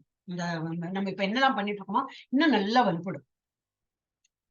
அப்புறம் இதுல இருந்து நம்ம வந்து கீழே வரமாட்டோம். ஆனா இப்பயும் நம்ம கிளாஸ்லயே பாக்குறோம் எப்படி போயிட்டு இருக்கோம். திரும்பி கிராஃப் இப்படி போறது. பட் ஒன்றும் பண்ண முடியாது. ஒருத்தருக்கும் ஒரு ப்ராப்ளம் ஒன்றும் பண்ண முடியாது. ஓகே, சுதந்திரத்தின் இந்த தவறான உபயோகமே கட்டுண்ட இயல்பின் அவனது ஜட துன்பத்திற்கு காரணமாகும். எனவே இறைவன் உள்ளும் புறமும் இருந்து அவனுக்கு எப்போதும் அறிவுரை கொடுக்கின்றார். பகவத்கீதையில் கூறப்பட்டுள்ள அறிவுரைகள் அவரால் புறத்திலிருந்து கொடுக்கப்பட்டவை. ரொம்ப எனக்கு நாட்டிதான். அவரால் புறத்திலிருந்து கொடுக்கப்படுபவை ஜட தளத்தில் செய்யப்படும் செயல்கள். அவர் வந்து வெளியிலேருந்து நமக்கு வந்து ஒரு கைடன்ஸ் கொடுத்துட்டே தான் இருக்காரு. ஒரு விதத்தையும் நம்ம கொடுக்குறோம். ஆனா நம்ம தான் வந்து என்ன ராங் சாய்ஸ் பண்ணி நம்ம வந்து அவரை புறக்கணித்து நம்ம பாக்கியுள்ள ஆசைகளை நம்ம நிறைவேற்றி விட்டுருக்கோம். உண்மையான இன்பத்திற்கு உதவிகரமாக அமையாது. ஒரு நிமிஷம் திரும்பி படிக்கிறேன். அவரால் புறத்திலிருந்து கொடுக்கப்படுபவை ஜடதளத்தில் செய்யப்படும் செயல்கள் உண்மையான இன்பத்திற்கு உதவிகரமாக அமையாது. ஜட இயல்புல நம்ம ஜட தளத்துல என்னெல்லாம் நம்ம ஆசைகளை வச்சிருக்கோமோ அது வந்து நம்ம உபயோகப்படாது. இதுக்கு பகவான் வந்து வெளியில நமக்கு கைடன்ஸ் கொடுத்துட்டே இருக்கான். ஆனா நம்ம அதை கவனிக்காம ஜட புலன்களுக்குள்ள இம்பார்ட்டன்ஸ் கொடுத்துட்டு அதை நம்ம ஃபாலோ பண்ணிட்டு இருந்தோம்னாக்கா அவன் வந்து நம்ம வந்து இதுதான் என்ன கொடுத்துருக்கு. அது வந்து அவரோட கைடன்ஸ் எல்லாம் நமக்கு வந்து உதவிகரமாக இருக்காது என்பதை அவனுக்கு உணர்த்த அவர் உள்ளிருந்தபடி முயற்சி செய்கின்றார். பண்ணாதேப்பா ஆன்மீகத்துல இருந்து பண்ணிட்டே இருக்காருந்தால் நம்ம நழுவி போயிட்டே இருப்போம். அவற்றை துறந்து உனது நம்பிக்கை என்னிடம் திருப்புவாயாக, நீ மகிழ்ச்சியுடன் இருப்பாய் என்று அவர் கூறுகின்றார். ஒரு ஸ்லோகத்தையும் பார்த்தா மாசுச்சக பயப்படாதே நான் இருக்கேன், அவர் சத்தியம் தே பிரியோசிமே என்னெல்லாம் சொல்ற, நீதான் என்னோட வந்து பிரியது, நீதான் என்னோட ஃப்ரெண்டு, நான் சத்தியம் பண்ணி தரேன், இந்த மாதிரிலாம் ஒரு ஸ்லோகத்துல சொல்றாரு. அதனால நான் கேட்கறது நல்லா இருக்கு. திரும்பி அந்த கிளாஸ் முடிஞ்சாச்சுன்னா திரும்பி நம்ம ஐ மீன் இன்க்ளூடிங் மைசெல்ஃப். ஓகே, அப்ப என்ன ஆயிடுறது? அப்போ ஒரு டயர்டு, வேண்டாப்பா இனிமே பண்ண வேண்டாம் ஜப்பா. எத்தனை டைம் அந்த மாதிரி ஆயிருக்கு, நிறைய டைம் ஆகுது. ஜப்பா வேண்டாம் அப்படி தோன்றது. அந்த மாதிரி இருக்கக்கூடாது. இடம் கிடைக்கும் போதெல்லாம் ஜப்பா என்ன பகவானுக்கு தொண்டு புரிஞ்சுட்டே இருக்கும். சோ நீ பகவான் சொல்றாரு, அவர்களை துறந்து உனது நம்பிக்கை என்னிடம் திருப்புவாயாக, நீ மகிழ்ச்சியுடன் இருப்பாய் என்று அவர் கூறுகின்றார். இவ்வாறு பரமாத்மா அல்லது பரமபுருஷ பகவானின் மீது நமது நம்பிக்கையை வைக்கும் புத்திசாலி மனிதன் அறிவு நிரம்பி நித்திய வாழ்வின் ஆனந்தத்தினை நோக்கி முன்னேற தொடங்குகிறான். 6 மணி ஆயிடுச்சு, நம்ம இதுல ஸ்டாப் பண்ணிடலாமா? 24 இருந்து அடுத்த நம்ம இவ்வளவு பாத்தீங்கன்னா 34, 33, 34 வரைக்கும் இருக்கு. வந்து அடுத்த கிளாஸ்ல இது கண்டினியூ பண்ணலாம். ஹரே கிருஷ்ணா மாதாஜி. ஜானி மாதாஜி, ஹரே கிருஷ்ணா. அதான் நீங்க ஸ்டாப் பண்ணலாமான்னு கேட்டீங்க, ஒரு மாதிரி ஹெவி ஆகுது மண்டை. அதான் சொல்றேன் மாதாஜி. இல்ல அதான் முடிச்சுடலாம். 4:30 மணில இருந்து 4:30 to 6 is okay. எப்படி முடிக்க முடியாது, முடியாது. 2 கட்டம். ஆமா மாதாஜி, நல்லா டீடைலா சொல்லலாம். இது எனக்கு இன்னைக்கு வாயில ஒரு புண்ணு வேற வந்திருக்கு. அது என்ன என்னன்னா அதான் சடன்லி ஒரு ஸ்வெல்லிங் வரும் மாதாஜி இங்க நாக்கு சைட்ல. சடங்கலா இருக்கு எனக்கு அது பேசுறதுக்கு. அண்ட் இன்னும் குழந்தை ஒரு மாதிரி டயர்ட்னாலியா. மாதாஜி வெண்ணெய் வைங்க மாதாஜி, வெண்ணெய். ஒரு நிமிஷம்